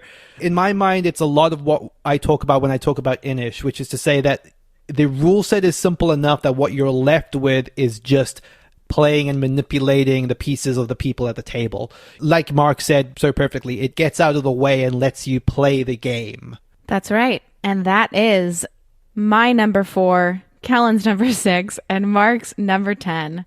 Best game of all time. My 4th favorite board game of all time and Christina's 6th favorite board game of all time is Trois. A Euro game for Eurogamers and the rest of us. I love Euro games. Trois. It's in the Champagne region of France, by the way. Oh, goody. Trois strikes me as the game where there are combos there, and you get to look at those combos and go, man, wouldn't it be cool if I got to use those combos? And you almost never get to use those combos. You're rolling dice. You're saying, wow, these red dice can really combo with these red cards, and I really want to do that combo. But wait, I've got to combat the black dice at the start of the round, so now I'm losing some of my dice. But wait, if we don't stop the events at the bottom of the board, it's just going to get worse next turn. But wait, Christina just bought my other red dice, and now I've got none before my turn even starts. And your dreams of a red combo chain that's going to connect the red 1 card to the red 2 card to the red 3 card are dashed. But you have a lot of money, but you have nothing to do with the money. But when the combos do work, it is a thing of complete and utter beauty. It is so satisfying. I have had so many, maybe I'm just better at this game than Kellen because I feel like my combos work out a lot. But Great. when the turn order is right, because turn order can really screw you in this game, I love looking at the upcoming turn order and thinking, okay, I'm going to set myself up for when I'm first player, because then I will get to use all of the dice that I have. I'm going to be able to buy Kellen 6 red. You just set things up, but it's also super, super tactical because you don't know what other cards are going to be coming up. In the first round, you're only seeing 1/3 of the cards that will even be coming out for the whole game. And these cards are so swingy. They have such big powers and the potential for such big combos that really changes the way you're planning. And so you can kind of go into it and plan what you think you want to do, but you have to be willing and ready to pivot when the moment calls for it. I go into every single game of Troyes so excited because I don't know what cards are going to come up. I just think this game is endlessly replayable because of that. You don't know what event cards are going to come up. You don't know what action cards are going to come up. All of that combined with the insane amount of player interaction just makes it way more tactical, like I was saying, than other Euro games. There's something innately satisfying about the structure of a card is divided by 2 red. So that means that for every 2 red that you inject into that card, you're going to get $3. But you can buy up to 2 other dice. You can actually inject up to 18 red into that one card. And then you think, wait a minute, 18 divided by 2 is 9, and that means I'm going to get 9 times whatever that power is. I can trigger that 9 times, and all I have to do is have 3 6 reds, and Mark's got one, and Neilan's got one, so I just have to pay them and take their dice. So you're running all of these little calculations in your mind and trying to maximize what you could do on a turn. But you're like, but I have to pay him, and I have to pay her. Is that worth it? Is this worth it? What is going to score me the most points? There are also, one of my favorite mechanisms, hidden victory conditions, where you have to be paying attention to what other people are going for, because everyone has one of those scoring conditions, and you will score based on how well you fare at a condition that you're not aware of. But you are aware of all the conditions and say, why is Neilan stacking the money? It's not because he likes playing with it, it's because it's the hidden victory condition. So there's feints within feints where you might be trying to assume like you're going to do something, but you aren't. Troyes defies some level of description. It is a classic Euro game that adds on quite a bit of unique systems that you don't see in other places that could feel out of place. I think the biggest pro tip I always give to everyone when they play is like, don't think about your own dice as your own dice. Because especially on a round where you don't start the round, you will not have half of the dice before it gets to your turn. It's this weird shared communal pool of dice that you are buying from each other in such a fascinating way. I think I'm, again, unfortunately, the only person stopping this from being a quadruple crossover. Troyes I played it for the first time this year, and it is so close. Again, I know this is a cliche to say, but it is hovering below the bottom of my list. It is an excellent game, and I think that the tactical nature of it, where you're very constantly reacting to the changed board state based on what dice other people are purchasing on their turns, is everything about it. It's a game where you cannot reliably, in a good way, reliably say like, oh, I'm definitely going to be able to do this, this, and this, and this when you look at the dice pool at the start of a round, because that dice pool is going to change drastically and not always in your favor. And setting yourself up to best be able to pivot on what dice become available is the entirety of that game, and it's all the better for it. And that is my 4th favorite board game of all time, and Christina's 6th, Troyes. My 4th favorite game of all time has dropped a spot. This was 3 last year, but other people have had it on the list. This is Hansa Teutonica. Hansa Teutonica is a game that I stayed away from for a couple of years because I just thought, there are plain-looking games, and Hansa Teutonica is like way high on that list. It is a drab-looking Euro, and I didn't think that there was probably going to be very much to it, but after playing it, how wrong I was. Hansa Teutonica is a really dynamic game of route building, but the thing I love the most about it is that, like in all my favorite games, you are trying to get in other people's way. You're trying to horn in on their strategies. You're trying to block them. You're trying to cut them off, which is an aspect of games that I love. But what Hansa Teutonica does is it both rewards you for getting in somebody's way and also rewards them for pushing you out of the way. So the most obvious reward for somebody pushing you out of the way is they've cleared you out of the way. It's not a game where you can sit somewhere and be an impassable object where now somebody has to reconfigure their strategy from the baseline. No, they can push you out of the way. However, when they push you out of the way, you get the bonus of placing more troops on the map. So it's a situation where, yes, you want to block somebody, and not only are you making their turn more costly, but you're also getting a benefit of, yeah, you'll bump me, but now I get to have more influence on the board. And I just love that. It's a great balancing of being in the way, but not being so in the way that you ruin somebody else's plan, but you also get a very significant benefit for being an obstruction to somebody else's plan. So it walks a tightrope in a way that I think is fantastic. And also, it's a game where it doesn't have like 1,000 different powers, but there are a couple different things you can do, different powers that you can make stronger during the course of the game that are just wonderful. Everything just flows together wonderfully. I think it's such a brilliant design, and I'm so happy that it's re-released in its big box version this year. Just a fantastic design, fantastic game. My number 4 favorite game of all time is Hansa Teutonica. If I'm not mistaken, this is quadruple crossover, right? Oh, that's right. Yes. Oh. This is the first quadruple crossover. Wow. Yeah, this is great. When I think of a game that Mark would always have and always be willing to play, I would probably think Hansa Teutonica. Yeah, for sure. There's another game that we'll get to that he pretends to like, but this is the one for him. You know him better than he knows himself. That's right, I always have. It's funny because like when Mark was talking about the estates, I almost said the same thing of like, this is the most Mark game I can think of. But then you have to be like, well, except for that other game that he always talks about. My 4th favorite game of all time is Gloomhaven. This is a cooperative campaign-based dungeon crawler.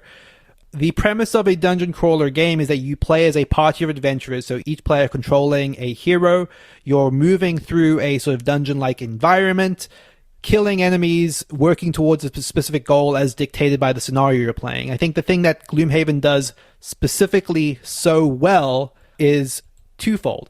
It marries this with a very expansive story-driven campaign where they have a huge number of scenarios that are threaded together through this multi-branching campaign where choices you make between the scenarios are going to determine the overall path of your story. It also has a very cool card-based system for action selection where on your turn you're going to pick 2 cards in your bespoke deck of cards. Each character class has a deck that is specific to them of about around 10 cards depending on the class. You pick 2 of them and you choose an action from the top of one card and the top of the other card, and then you execute those actions in order of the initiative on those cards. The reason that this works so well is each of those decks of cards is so closely tied to the class in a way that just feels so very thematic. They're not just like subtle variations of attack this creature or move here. They feel like each class has a very specific mechanism built into the way it utilizes cards.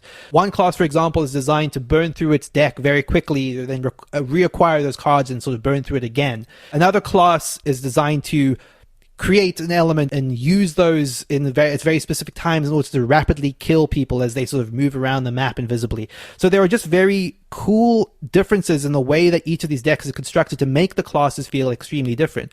A lot of this also extends to the enemies in the game. They each have a different, unique flavor to them in the way that they execute on their card patterns. You start to feel like you understand the patterns of the way that each of the classes work, the way that each of the enemies connect together. You see an enemy type come up and you're just like, oh my god, I remember how we have to sort of now manipulate our behavior to deal with this. It's such a vast game. It's kind of hard to cover everything that is so good about Gloomhaven. I will say that if you have any affinity at all for video game role-playing game systems, or something that's adjacent to a Dungeons & Dragons without quite being a tabletop RPG, which to be clear is a genre I'm not a huge fan of, I think you owe Gloomhaven a try, especially considering they have a new version that came out this year, which I have not explicitly played, but is designed to ease people into what is quite a complex rule set that is called Gloomhaven Jaws of the Lion. Frosthaven. Not Frosthaven. Moonhaven. Not Moonhaven. Gloomhaven Jaws of... D&D Haven. Gloomhaven Jaws of the... Pathfinder Haven. Gloomhaven... Let's keep doing this. Gloomhaven Jaws of the Lion is a version of the game that's reduced in price, reduced in rule set, and designed to ease you into the experience. And almost certainly the best starting point for something like this. I played like 50... scenarios of this. We've still not finished our campaign. We are very rapidly approaching the end, and Man, Gloomhaven is incredible. Gloomhaven is almost like the game that I wanted a lot of games growing up to be, stuff like Hero Quest, actually realized in a very modern feeling, excellent board game. I think that's a perfect description. It's like that game that's, like you said, like Hero Quest, like the game that you envisioned as a kid being like the ultimate game. And it is. It's fantastic for that. After playing this, I realized that these like legacy campaign games aren't for me. But I think if they were, I think you can do better than Gloomhaven. The card system is just fantastic. The scope of it and the breadth of it is just unbelievable. If this is a type of game you're looking for, if you want to get into this legacy, long campaign sort of game, I don't know how you do better than Gloomhaven. Absolutely. Hey, Neilan. Yeah. I have a question for you. Brother. Yeah. Is this just Gloomhaven, or does this include the $100 box add-on that you need to make the game work? That is a fair point. I think that setup and teardown of Gloomhaven is a beast. I think it is a fair bit more fiddly than it could be. And I don't know how much of this gets resolved in Jaws of the Lion and how much of this will get resolved in Frosthaven. But I do think that is... To me, it's just part and parcel of the... I don't want to say part of the experience, because I do think that stuff could be better, but it doesn't feel like it's a significant barrier to the experience, to me at least. Because, the way that I've done Gloomhaven in the past is I'll set it up before everyone arrives and then tear it down after they've left. So, it's the beast that I'm willing to bear for the sake of the experience. For your art. Exactly. That is Gloomhaven, my fourth favorite game of all time. My third favorite game of all time... And my third favorite game of all time is a Sandy Peterson game. Oh my God. Very loud. Wow, that hurt. I'm sorry. This is our second quadruple crossover. Yeah. Quadruple crossover. This is Cthulhu Wars. As you probably know, if you've listened to this podcast, Cthulhu Wars is a troops on a map game, and it is the pinnacle of troops on a map games. This is our collective favorite. Is this also your guys' favorite? Yeah. I think so. All right. So this is the Board Game Barrage #1 troops on a map game of all time. Cthulhu Wars is the best because it takes all of the systems that we collectively love about troops on a map games and it fine-tunes them to this perfect degree. In many ways, I think it'd be disrespectful not to literally say it owes a lot of its success to Chaos in the Old World and Eric Lang's sort of spiritual predecessor. This is a game where you are planning out your moves on a turn in a Euro-like fashion because you have a limited amount of power, you have everything that you want to do, and everything is about tempo. Because if I use 1 power now to move a troop, I need to be able to build a gate, and that's going to cost me 3 power, and I got to be ready for that. But if Neilan invades me in the north, that's going to be a problem. And you don't want everyone to know what you're doing, so you're trying to hide where you might be going or what you might be interested in doing.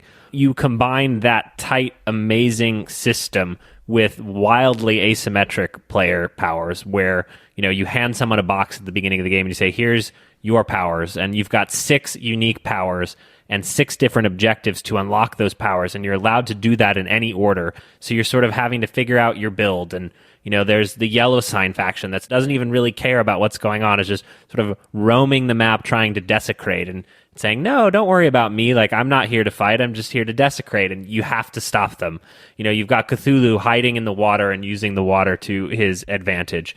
Every faction that you add into this game injects so much flavor and unique abilities and things to consider. And I think it's very, very important to say that I hate Cthulhu. I don't care about Cthulhu. I'm tired of Mr. Cthulhu. I'm tired of Mr. Cthulhu's friends. I don't care. I don't want them. Go away. This game works in spite of that. It is a triumph of a game that should not work and yet somehow does. I think we've seen the release of Cthulhu Wars Duel this year, a 2-player standee version of the game that many people are just now receiving and enjoying. So that's a low-cost way to try out Cthulhu Wars.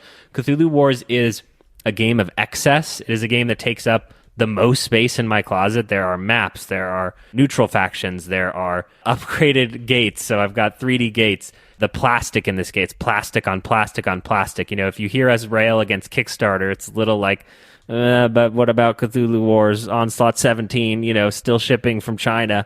Like, I have hundreds of dollars of Cthulhu Wars product still incoming. It goes against every ethos of what I think and respect about board games, and yet somehow it comes out the other side. And when we want to play a Troops on a Map game, we often go to Cthulhu Wars for that exploration, that tight gameplay. It is always a game where Christina is pacing around the room. It is so good. It's a game that's so easy to be dismissive of if you look at it from the outside, right? Because it's a game of garishly colored plastic, gigantic figures, and throwing a metric ton of dice. But somehow the strength of the underlying mechanics, like the Uranus you described, Kellen, wins out ultimately. Christina, you sort of so perfectly mentioned that it fuses so many systems that we like from other games, like the conjunction of the action point system versus like the thing that you and I have spoken about a lot, the idea that you're building your faction towards a specific specialization. Because one of the things that, despite it being asymmetric, there are different ways to build your asymmetric faction, like in terms of what spell books you prioritize first. So you equally want to try out different routes with your faction, so much as like try the other factions, of which there are a billion. Yeah, exactly. That is one thing that I love, is like, I think that I could play the same faction another 10 times before I even am ready to explore a new faction, because there's just so much there in every single faction. I think it really belies how much we like it, that literally on the side of the box is an actual size, and then it shows a picture of one of the minis, and like, I vomit. Like, I wouldn't want to show that to people for fear of embarrassment. And yet Cthulhu Wars is as good as it is, would never leave my collection, and would be so excited, and am excited for, you know, the Egyptian cat faction that is en route. Oh, I thought you were going to say for the Pokemon retheme. The Pokemon retheme. Sandy Peterson, get on that. Let's do it. I'm in it. That's great. It's about Pokemon. Let's do it. The Sandy Peterson game, the third best board game of all time. Cthulhu Wars. Cthulhu Wars. Let's have a Cthulhu War together. So Marco Polo sort of slid down my list as a result of Marco Polo 2 coming out, which is, as I've said on this episode, I think is an inferior game, but just the fact that the second version came out, for whatever reason, hurt the original and superior original Marco Polo. The converse is true with my third favorite game of all time. This is Caylus 1303, which is the successor to Caylus, and I think is a unquestionable improvement to Caylus. Caylus 1303 also provided me this year with my favorite loss of all time. It is a story that we will not get into, but that is a notable aspect of the game.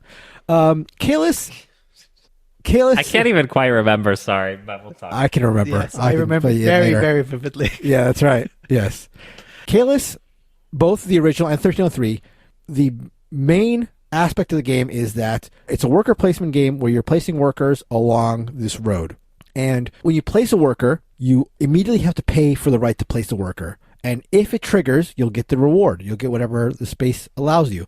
However, I say if it triggers because spots on the road may not trigger. And the thing that makes them trigger or not trigger is the provost, which is a piece that you can pay to move up and down the road, and everything in front of the provost will not trigger, and everything behind the provost will trigger.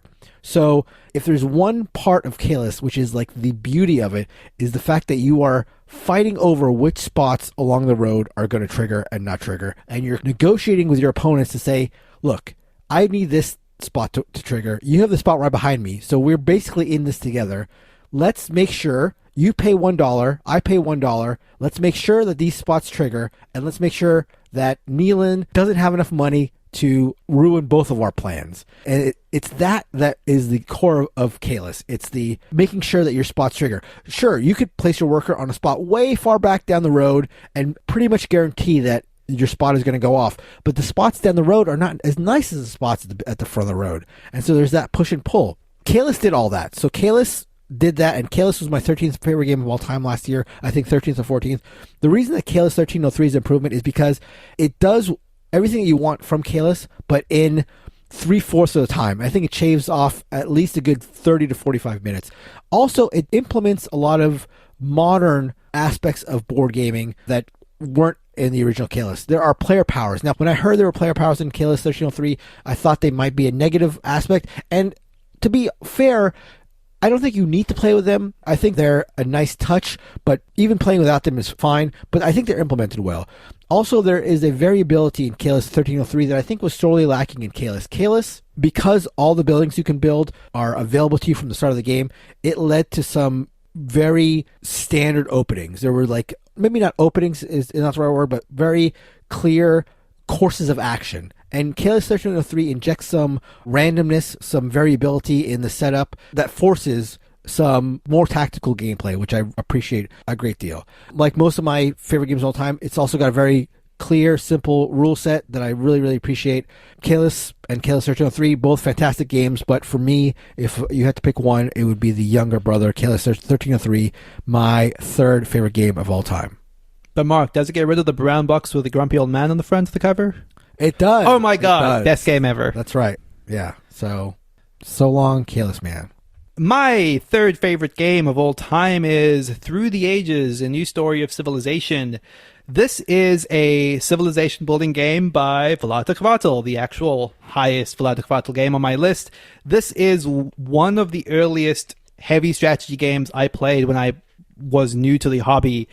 And I'm pleased to say that not only does it still stand out as a very high point of all the board games I've played, but it's also been improved over twice in that time. A New Story of Civilization is a second edition of the original game that, to my mind, only improves on the original. I don't think there's anything I miss in the changes.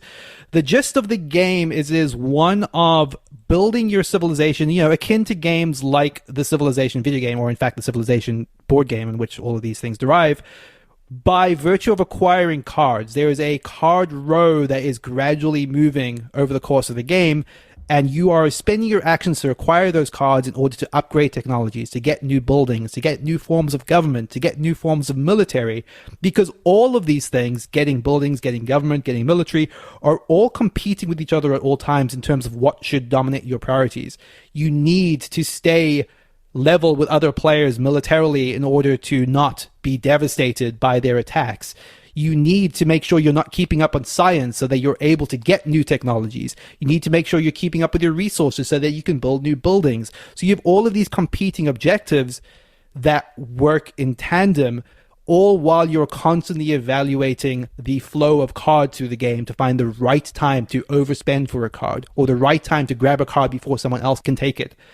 One of the reasons that this game has jumped up a little bit on my list this year is through the addition of the Leaders and Wonders expansion.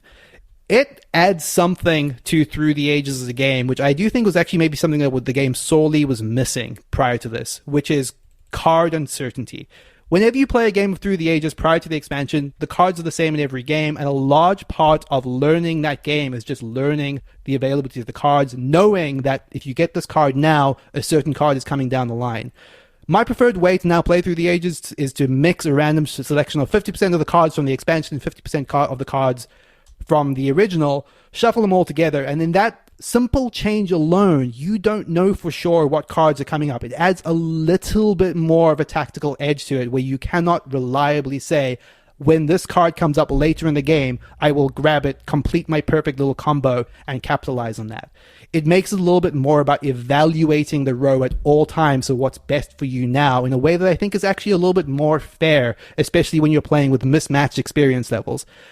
Through the Ages is absolutely a beast. It takes a lot of time. It has a lot of really heavy rules, but again, going back to ideal circumstances, if I was playing this with the time allotted out with the people that I know would enjoy it, this is so close to being just one of the games I most want to play at any given point in time.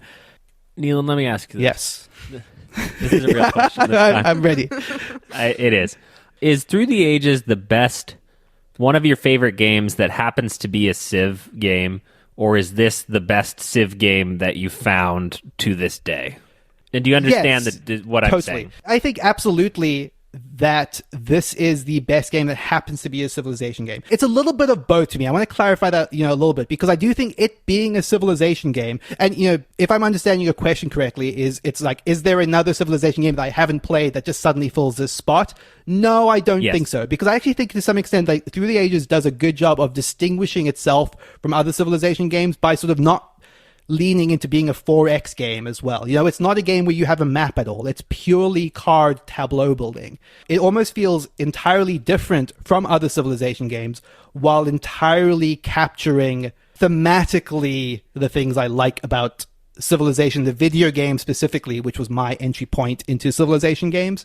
Something that Vlaada and CGE do a lot is they definitely borrow from video games a little bit for their designs. And I do think Through the Ages absolutely looked at Civilization, the video game, and was like, let's recreate this in a card game form. But I do think it does it admirably by not replicating the game. It captures the feel of it. I think in answer to your question, you could re-theme this to not be Civilization themed, and in some ways it would be improved if you picked the right theme. One quick thing before I end out is that this game is a fantastic app, which would be how I would recommend learning it, absolutely, because it has a good tutorial. It guides you through all of the little rules grit that can make the game very daunting to learn in tabletop form. That is Through the Ages, A New Story of Civilization. My number 3 favorite game of all time. All right. Listen up, you guys, because this is a quadruple crossover. I think this is the only quadruple crossover on the top 10, right? I think so. I think so. My second favorite game of all time. Kellen's 5th favorite game of all time. Mark's 9th favorite game of all time. And Neilan's, also Neilan's 5th favorite game of all time is Time's Up. Time's Up is a party game. It's a very, very, very party game in which there are 3, not 2 phases, but 3 phases of the game. Almost there.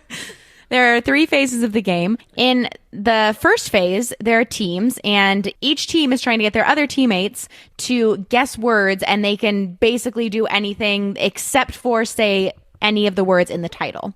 In the second round, it's the same, except they are only allowed to say one word. And then in the third phase, it's the same titles, except they cannot say anything. So that sounds very simple. It might even sound like, how could a game of charades be the best quadruple crossover?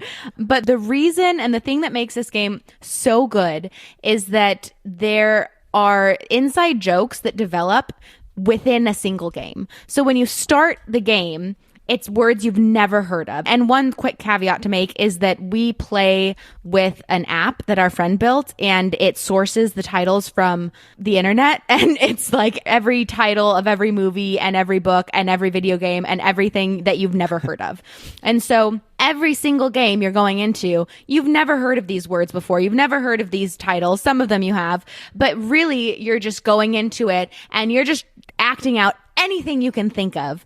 And then in the second round, there might have been like Neilan did a weird like wiggle with his body, and it has nothing to do with Harry Potter and the Sorcerer's Stone. But because of that wiggle in the first round, all he has to do is wiggle in the second round, and it's Harry Potter and the Sorcerer's Stone. And you get it so fast, and it is just the stress levels of this game are so high. We get so into it. You would think that we're playing a game of poker with like millions of dollars on the table. The amount of seriousness with which we take this game. This is the biggest experience game of all of the games on my top 50 list. We have jokes still to this day from 5 years ago that developed from games of Time's Up, or Celeb Party Game as we call it. I think that's something that's worth, and you've already covered this a little bit, but it's almost hard to say that Time's Up specifically is the version of this you should play, because, it's practically a folk game. If we're describing this and you think you've played something similar to this, you probably have. There's stuff like monikers, there's stuff like Time's Up, there's stuff like apps. You could just do this with names written on slips of paper. It's an easy game to prep and play. Time's Up Title Recall specifically is the version version that I think I would recommend as the entry point if you've never played a version of this sort of game before.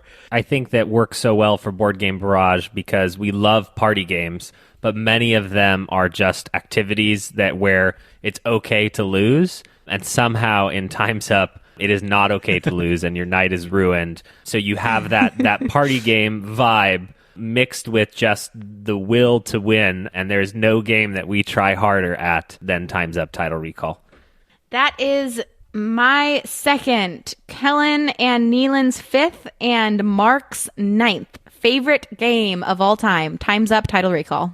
My second favorite board game of all time, and Christina's fifth favorite board game of all time, is Archipelago. Before we get into Archipelago, just want to note that it does deal with themes of colonialism and occupying an island. There are characters and roles that you play within the game that actually have you sympathizing with the local people. But if that's not something you're interested in, I think we all get it. We understand. So that watch out before you seek this game out.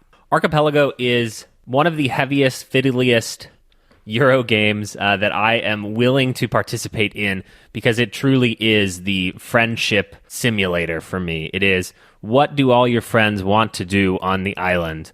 You have the technologies that Neilan is definitely going to be seeking out. He's going to be looking at what technology can he buy to upgrade and improve his civilization. You've got an economy with an import and export market that Mark is going to be dominating. He's going to be buying and selling, taking stuff from one market to the other market, making all the money. And then you have people who are just sitting in their corner of the island and farming and building up their resources. And then you have Kellen sailing across the archipelago and building a town hall in your land so that you can't even farm your own pineapples anymore because I'm now the governor of your land, and you can get that in each other's faces. This is a mishmash game. Everything I just said, but there could be a hidden traitor or a hidden person who is loyal to the island. This game defies all descriptions. You are constantly dealing with events and crises that everyone has to contribute to, or things go sideways. Everyone has to contribute to, or everyone loses resources. Archipelago has everyone have a hidden endgame scoring objective that is also tied to a hidden endgame trigger.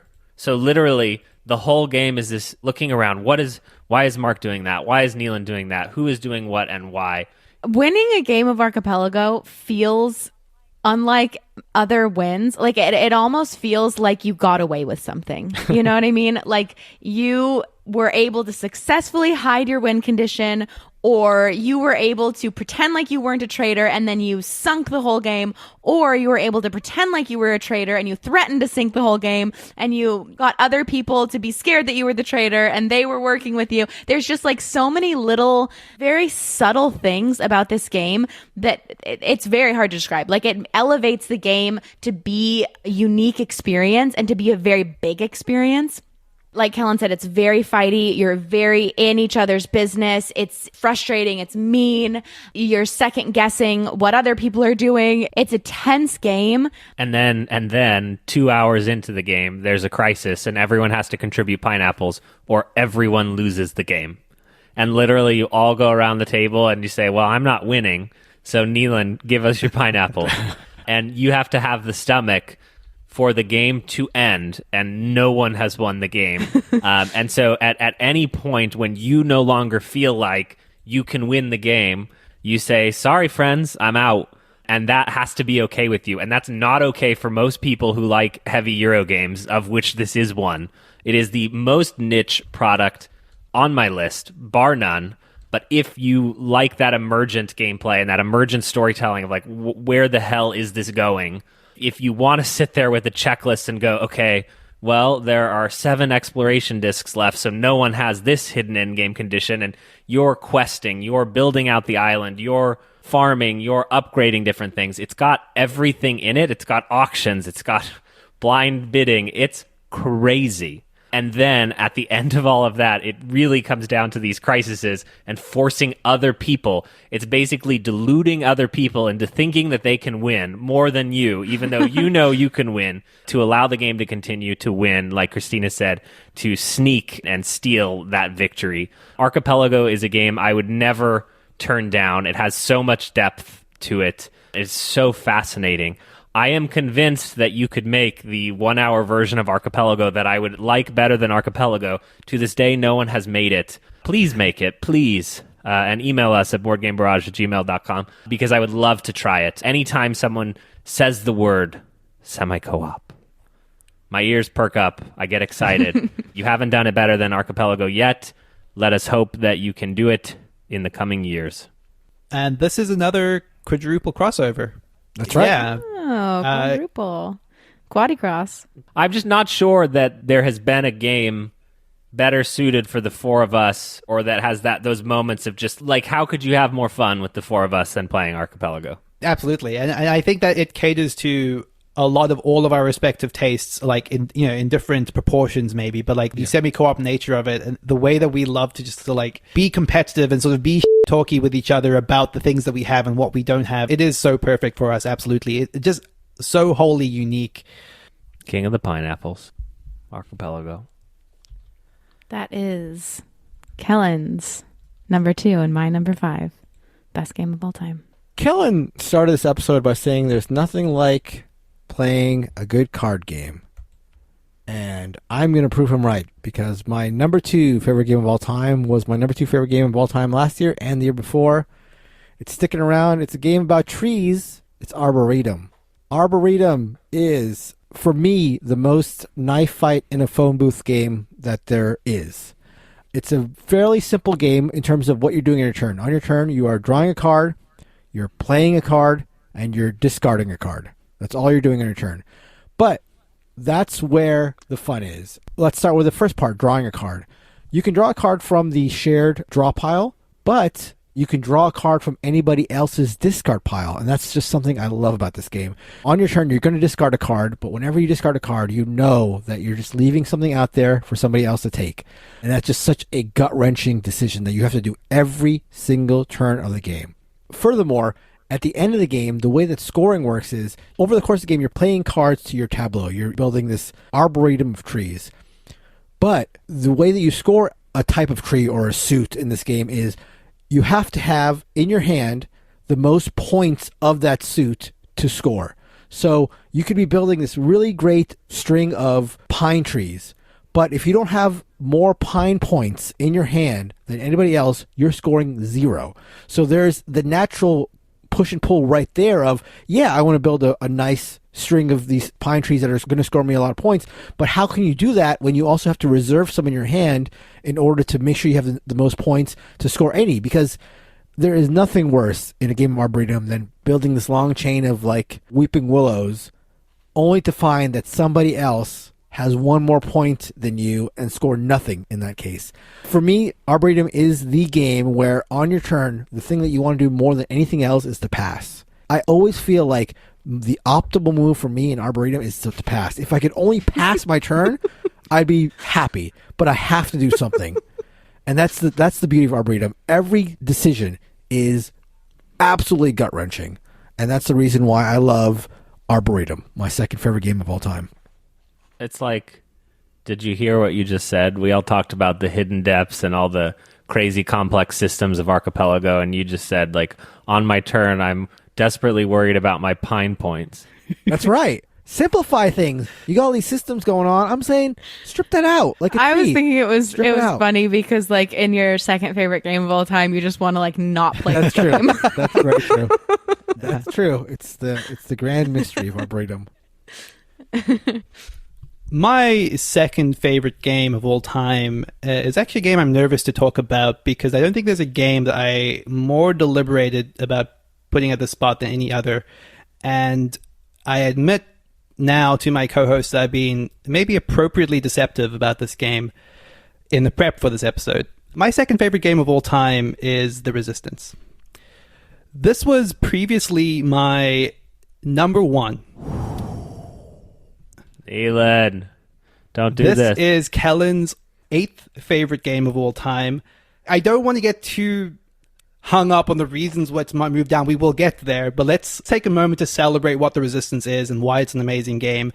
The Resistance is... Neilan, don't be sad that it's gone. Be happy that it never was.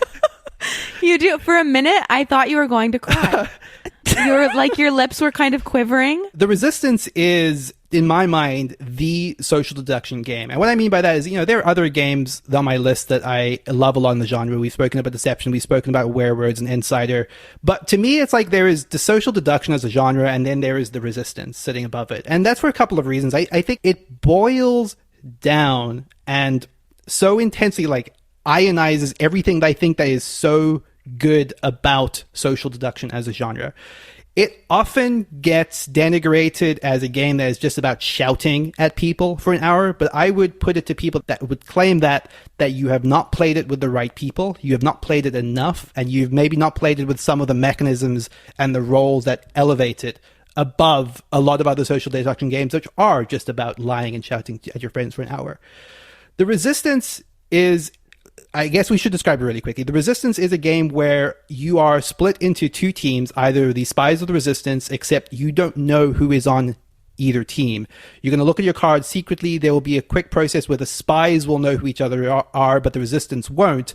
And then it's about going on a series of missions where you take people at the table with you. And if you are a spy, you can sabotage those missions to get a point. If you are all Resistance, you can succeed those missions to get a point, and the first team to 3 points wins. The twist on this, which elevates it, is the assassination rules, which were introduced in Avalon and made their game to the base game through the Hidden Agenda expansion, which introduces little undercurrents of hidden information where you know something about the people at the table that other people don't know. Other people want to use that information against you to win the game for themselves, but the people on your team have to try work out what of the information that is being presented to them is that important information and how best to conceal it from other people. It starts just adding wheels within wheels of the social deduction where you're reacting to the things that people are saying, trying to elevate and escalate the information that's important without giving away too much. And I think that so beautifully changes the underlying nature of the game to me personally. So much so that I would never recommend anyone play the Resistance, maybe not at first, but without the assassination rule set. I think the fundamental thing that's really hard here with games like Time's Up, Title Recall, games like The Resistance, and even games like Gloomhaven is that they just don't fit the typical mold, and so ranking them all like this is hard. And The Resistance, if you don't get it, you don't get it. And you may just not be built to play it, but if you like any form of social deduction, if you like anything in that realm, if any of this sounds interesting, you can't beat The Resistance. You just can't. It's so streamlined, it's taken from Werewolf and pared down, and there is that current of players who like this game. They're all excited about Blood on the Clock Tower coming out, and then they're going to come back to the Resistance Avalon. It's just going to happen. It hasn't been beat in that refined form. It is so elegant for what it allows. But you do have that undercurrent of board game player who's going to say, it's just who can lie better. It's just who can shout better. And for them, social deduction is just not a genre in the same way that Pictomania is just not a game because I don't like the 40-yard dash. Neilan, don't do this. Let's swap I think if you'll indulge me a little bit more, I do think I need to talk about why this has moved down. I played a lot of the Resistance. I have played so much of this over the year. It was one of the first games, again, I played in the hobby. I think maybe on my first game night with the Dean game night where we all met. I played this with co-workers. I played this with friends online around the world. In total, I played probably over 200 games of the Resistance. A large chunk of those games have been with the same group of people, so much so that the way that we've evolved and changed our metagame over the course of what's been about 5 years is so profound. And one of the reasons why I think that the game exists over and above its rule set, and why I think people that haven't dived into it as deeply as I have, and by dived into it as deeply, I'm not saying that the rules have substantially changed. There's not that much depth in the rules to allow a late meta realization, but the way you play it with people, especially if they are repeat players, especially if you know each other and you know how everyone plays, will so substantially change over the course of time in a way that is, again, in games I'm playing with people that I've played Resistance with for 5+ years, as recently as this year, I can point to specific meta changes in the way that we bounce off the way other people in that group play. I can't think of another game that's quite like that in that regard. That said, I think that I've played so much The Resistance at this point that at points in time earlier in this year, pre-COVID, where I was sitting around the table playing it, introducing to new people, I kind of just had this little thought of, this isn't giving me as much of the same thrill and the same excitement to like want to like throw new people at it as it once was. And I think that this is kind of what I was talking to a little bit about, like the legacy versus recency thing. Like at some point, like it's taken a very, very, very, very long time, but the diminishing returns maybe start to settle in at some point for me, given how much of this game I've played. And since your number one has no player interaction in it, it just means that you haven't played it enough for it to... Exactly. That is my number two, the second favorite game of all time. The fantastic, the always will be fantastic, The Resistance. Well, we've made it to number one. We're here. We're a little sad after Neilan gave us the news. We've lost a brother. But we are very excited about number one, because the number one game of all time is Innovation. So Innovation is also Kellen's number one game of all time, in case you didn't know that. Hello, fellow gamers. Innovation is a tableau building card game. Carl Chudiak has a style. Classic Carl. Yes, classic Carl has a style that is unlike any other game designer. And I think that Innovation just does it the best. There are really, really wild card powers that even after playing, and I've talked a lot about this because obviously it's my favorite game of all time, and I've played this more than any other game, including Time's Up, which we've played a lot. Even after playing this hundreds of times, there are still cards that come up and you cannot believe what they can do. And every single time a card comes up, it's in combination with other cards. And so even if you've seen it before, one, it's not going to be able to be used in the same way. And two, your board state, your tableau is probably completely different than it was the last time you saw this card. So it's just creating such a different and unique experience every single time you play that I am always excited to start a game of Innovation. I'm always excited to teach someone Innovation. It is just endlessly replayable.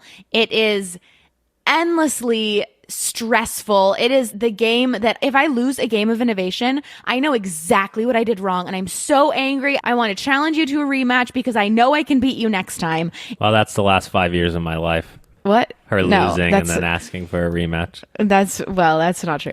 Kellen and I used to play this a lot, and then we stopped playing it once I was beating him too often. So that's the true version of the past 5 years. I think Innovation speaks to the greatness of Innovation. Like, I don't even enjoy two-player games all that much, and Innovation is almost primarily only a two-player game for me. Christina and I have played it probably hundreds of times together, and my biggest mark of success for Innovation this year was we organized a Innovation tournament on the Discord where I was schooled. Not beaten, but schooled by a user Codename 1, and I've even gone back and looked at those games. It is the game where you'll flip over a card and say that's overpowered, and then you'll flip over another card and say that's overpowered. And just that feeling and that tempo and that back and forth fight. If you primarily play two-player games, and I know is something that people ask us constantly, well, how does this work at two players? And if you're okay with a little bit of chaos, well, a lot of chaos, a lot of take that fightiness, but that you can get better at it, and you can control the torrent and all of the powers through the ages, I challenge you to provide a more varied experience that costs under $20 that you can play as many times as Innovation. There are 4 expansions. I have them all, and I don't even use them. It's 1 out of 10 games that I'll even bring out an expansion because you don't need it. They're fun, but just unnecessary. Is this on either of your lists? I think it's quadruple. Yes, quadruple crossover. There's a quadruple crossover. That's cool. As it should be. Carl Chudiak makes multi-use card games, and we've covered a few of them. Glory to Rome, if you want it a little bit more controlled and innovation, if you like that sort of CCG dueler, if you like the fightiness, if you like the back and forth. Neilan talks about a game just wearing out its welcome after X number of plays, and I'm hundreds into innovation, no question, and haven't gotten there. Apparently, also, I haven't gotten good, which sucks. But it's this small, unassuming box. It's less than $20, and it's just so captivating. Like, you will be glued to your seat the entire time because it's so tactical that there is never a moment where you're not thinking, oh my God, okay, well, how do I respond to that? What can I do? What can I do? Okay, I can do this. And it's like so exciting when you figure out you have to look at things a new way. It like taps into this part of your brain that most games don't, where you have a plan, you're so excited to do something, and then something happens and you're momentarily devastated. But then you look at the board and you have to like run all these not numbers, but like run all these scenarios, and then this light bulb goes off and you're like, oh my God, what if I did that? And then you switch what you're doing just slightly, just ever so slightly, or you make a huge change, or you blow up the game because you think that's your only shot at this point. It's just like, and that's literally possible with vision late in the game. Late in the game, that's possible. I don't like what's happening. I have done it. It's just like, and I didn't even know that was possible. That was a recent game I played. I had never seen that card prior to that game, and I'm just like, how am I still having games that are unlike any other game when I play innovation? It is outstanding. I wish everybody could play this all the time. It's so much fun. Also, a fun fact for prior listeners before this year is that I have had innovation in the number 1 spot of my top 50 list longer than Kellen. Because Kellen used to have... What are you talking about? Kellen used to have Cosmic Encounter as his number 1, and then Innovation was his number 2. And Innovation, for as long as I have had a top 50 list, has been at spot number 1, numero uno. So take that. You reminded me of something in what you were saying earlier, Christina, about how I've played innovation on Board Game Arena, where often when I'm playing a game on BGA, I will like take my turn and then just walk away and wait for the thing to come around. On innovation, I'll like take my turn and I'm just like staring at the screen being like, play now. I need to see what happens next. Exactly. It's almost like that feeling of watching like a scary movie where you're literally on the edge of your seat and you're like, come on, take your turn. I know what I think, oh my gosh, you're playing this. Oh my God. Like it's so exciting. It's just unbelievable. That is the best board game of all time. Which I think is a fact now that 2 of 4 agree. Yes. Innovation. Thank you, Carl. We love you. Classic Carl. We love you, and we'll never call you that again because you're better than that. Nothing wrong with being classic. What's wrong with being classic? I feel like we need to give him like a doctorate or something, like an honorary doctorate. All right, we'll talk about it. Okay. We'll discuss it with the board. All right. Now's the moment everybody's waiting for. My number 1 game. Christina's number 31 game, Neilan's number 51 game, and Kellen's number 51 game of all time is Biblios. For all you that are out there that are doing the averages, just make sure that you have those numbers in. It's my 1, Christina's 31, and Kellen and Neilan's 51. I've seen their lists. That is a fact. Moving on to the game. Biblios. Look, this may be your first episode of our show. If you want to learn about Biblios, just go back and listen to any previous episode because I'm sure I've mentioned it. Any episode. That's right. Biblios has everything. I've said this before. Why don't you listen to me? It has set collection. It has auction. It has drafting. It has everything that you want in games in a super small package, in a super small time frame. It's got everything. I'm not going to explain it to you now. Even monks. Even monks. Wait. The elusive monk. Phases does Biblios have? I'm glad you asked, Neilan. It has the perfect number of phases. 2 phases. I'm not going to go over this game. You got to get this game. Get Biblios. It's the best game of all time. It'll give you everything you ever wanted in a game in a small package. It's wonderful. You don't have to play for 5 hours. You don't have to have 15 people. You don't need anything. You need a book-shaped game sitting in front of you, and you're good. And you know what? It's got dice, but guess what? You don't have to roll them. You don't even need to do the dexterous task of rolling dice. You just put them down. Don't even worry about that. If you got a small table, dice aren't going to fall off the table because you're never rolling these dice. I can't stress enough that you're not rolling these dice. Biblios is the number one game of all time. Done. I can't wait for the upcoming steampunk version. That's the Biblios retheme. Didn't we find out there's a Pokemon retheme of Biblios? Steve Finn Himself. did a Pokemon, himself. Yeah. For his son. Mr. Finn himself. That's Dr. right. Finn himself. Dr. Finn. Finn, yes. Sorry, Thank you. Dr. Finn. He's got a legit doctorate, not like Carl. Excuse me, sir? But he doesn't get to be called the Doctor, so just nobody get confused. That's about fair. That's fair. Let's not get crazy. All right. Wrap us up. Okay. it. All right, Neilan, we've all been The waiting. big surprise. Out. And remember that our favorite games of all time are $15. $15. And then Exactly, what is your yeah. cost So to again? go with all our very quick, breezy $15 games, my number one, my first favorite game of all time is A Feast for Odin. A Feast for Odin is, to my mind, Uwe Rosenberg's magnum opus. It is the culmination of a lot of his designs brewed and distilled together in a way that so perfectly caters to what I want out of a strategy board game. It is a game where you are playing as a Viking tribe and you are doing a bunch of Viking because there's like you're like raiding and pillaging, you're farming, you're breeding animals, you're building houses, you're exploring, you're fishing, you're whaling. You're just doing so much stuff because the centerpiece of a game of A Feast for Odin is this massive worker placement board with a ton of worker placement spots on it. It has elements of, games that it clearly draws from in the likes of Agricola, where some of those spots are merely about acquiring resources. Some of those other spots are about turning those resources into food so that you can feed your Vikings. But at the center of this game, the weirdest thing when you see this thing laid on the table is that all of this feeds into this polyomino tile laying puzzle. I've spoken a lot about polyominoes on this podcast. In this top 50, like Patchwork has come up, another Uwe Rosenberg game, as one of my favorites. Again, it's the marriage of Agricola. It's the marriage of Patchwork. It fused into a game that shouldn't work, but does. Everything feeds into collecting stuff, whether that's stuff you acquire through whaling, whether that's stuff you acquire through animal breeding, whether that's stuff you acquire through cultivating crops.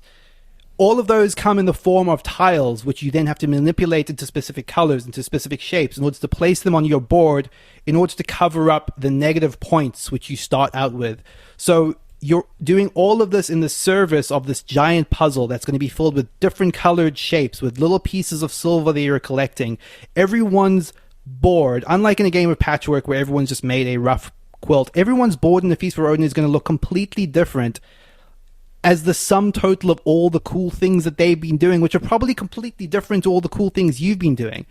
I think one of the things I appreciate the most about The Feast for Odin is that it has a very sandboxy nature in that you can explore parts of the game without devoting any time to some other aspects. Like, you don't have to go raiding if you don't want to this game. I've often played games of Feast for Odin where I just arbitrarily decide, this is the game I'm going to go whaling. And some of that is a little bit helped by these occupation cards, which are designed to like nudge you in specific directions. But I can't think of another strategy game where I just sort of at the start of a game arbitrarily decide, this is the thing. This is the one part of this grand smorgasbord of stuff that I'm going to focus on this game and still feel rewarded for having done something different. It's a very long, heavy game, but at no point during that do I feel like I have like the mental sort of anguish that I associate with long, heavy games. There's something so pleasant about just acquiring stuff and turning it into other stuff and laying it on your board that even teaching this to my non-gaming partner, a process I was dreading, she really, really loved. And we played it a couple of days in a row. This is a 2-hour board game with someone that doesn't play a lot of board games. Like, it's something special, man. It's just like, it's such a culmination of all the things I love about strategic board games boiled into one beautiful, mad design. Yeah. I want to say, before I finish out, that the game is only improved by the addition of the Norwegians expansion. I would not play this game any other way. It goes towards addressing some of the interactivity problems, I think, that exists in the board game, especially at the lower player counts, by making the player board variable on player count and introducing competition over spaces that do really feel tense as you get to the midpoint of a round. And you're thinking like, oh man, if I don't do this, I'm not going to be able to get to do the things I want to do, which is what you want from a worker placement game. It's not as mean and competitive as other games in the genre, but Norwegians nudges it closer towards that direction in a way that does feel good. I think you described Uwe Rosenberg games and didn't use the word, but kind of they somehow are more charming than like all of the individual pieces, and when you play one, like you were just charmed by it, exactly, in some weird way. And I think that you did a good job of sort of expressing that, but it's hard to articulate what that right is. And to some extent it's just like the almost like pastoral themes of it a little bit, like you're building farms and animals, and it just has this thematic pleasantness to all of it. That is A Feast for Odin, particularly and especially with the Norwegians expansion, my favorite game of all time. Wow, you made it to the end with us, guys. The top 50 board games of all time. Thank you so much for listening to the Board Game Barrage podcast. We're a weekly board game podcast that releases every Thursday, where we cover the games that we've played and some unique insight into the hobby or discussion around things that are going on in the world of board gaming. We'd encourage you to stick around. We've got a lot of cool stuff in the upcoming year for 2021. You can talk to us about our picks on Discord at boardgamebarrage.com/Discord. You can email us at boardgamebarrage@gmail.com. You can find us on Twitter, YouTube, Facebook. We're going to be doing more Twitch live streaming this year. We have grand plans. We'd love for you to stick around. Thank you so much to our patrons, where we do a bonus episode of the podcast every single month. We could not do it without you. We're excited to get back to our regularly scheduled programming, I think. This is always a big countdown, and we've gotten here to the end, and Neilan betrayed us in the 12th hour. Thank you. Best shadow. No, Christina. Thank you, Christina. Thank you, as always, to Heart Society Music for the intro and outro music, What's on Your Mind, Kid, from their album Wake the Queens. Thank you so much, and good night. Bye-bye. Bye.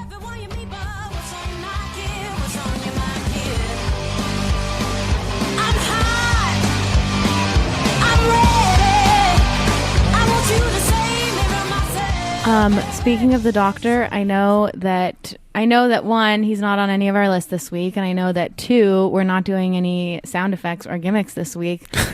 But you know what they say about the Doctor? What do they say? He's the one they call Dr. Feel Good. He's the one that makes you feel all right. He's the one they call Dr. Feel Good. You guys know that one? She has been practicing. No, I haven't. Okay, I didn't really know the song. I knew it, but I didn't know. I couldn't think of it. So I listened to it like 7 times. And then I had it stuck in my head, so I've been singing it today. That was not my best take, I will say that. But it is the one that's going to be used on the end of the episode. Loaf. Yep. I think Loaf was the one on Discord who specifically requested that. So I know this isn't going to be in the episode, but maybe we could like send a message to Loaf or something. This is not going to be in the episode? Are you crazy? It can't be in the episode. We promise no sound effects. Yeah, for the outro. The sound effect. Yeah, outro is now not, part of the record. Yeah, we're not like splicing it and inserting it at every opportunity. Every time we feel good about a game. Board games, and then we'll jump right into counting them down. That was very awkward. Awkward, Kellen. I'm not a host. It sounded fine. I'm not You're a foil, right? Yeah. I was going to say fool. Okay. Because it's like the dunce. It's like the class clown. Like, he makes the thing better. You know what I mean? Right. But if he's like the leading man, then he gets stage fright and ruins the production. You don't want a dish of paprika. You just want some paprika in the dish. I was in The Music Man as a 12-year-old. Okay. When Harold Hill comes to town, you know?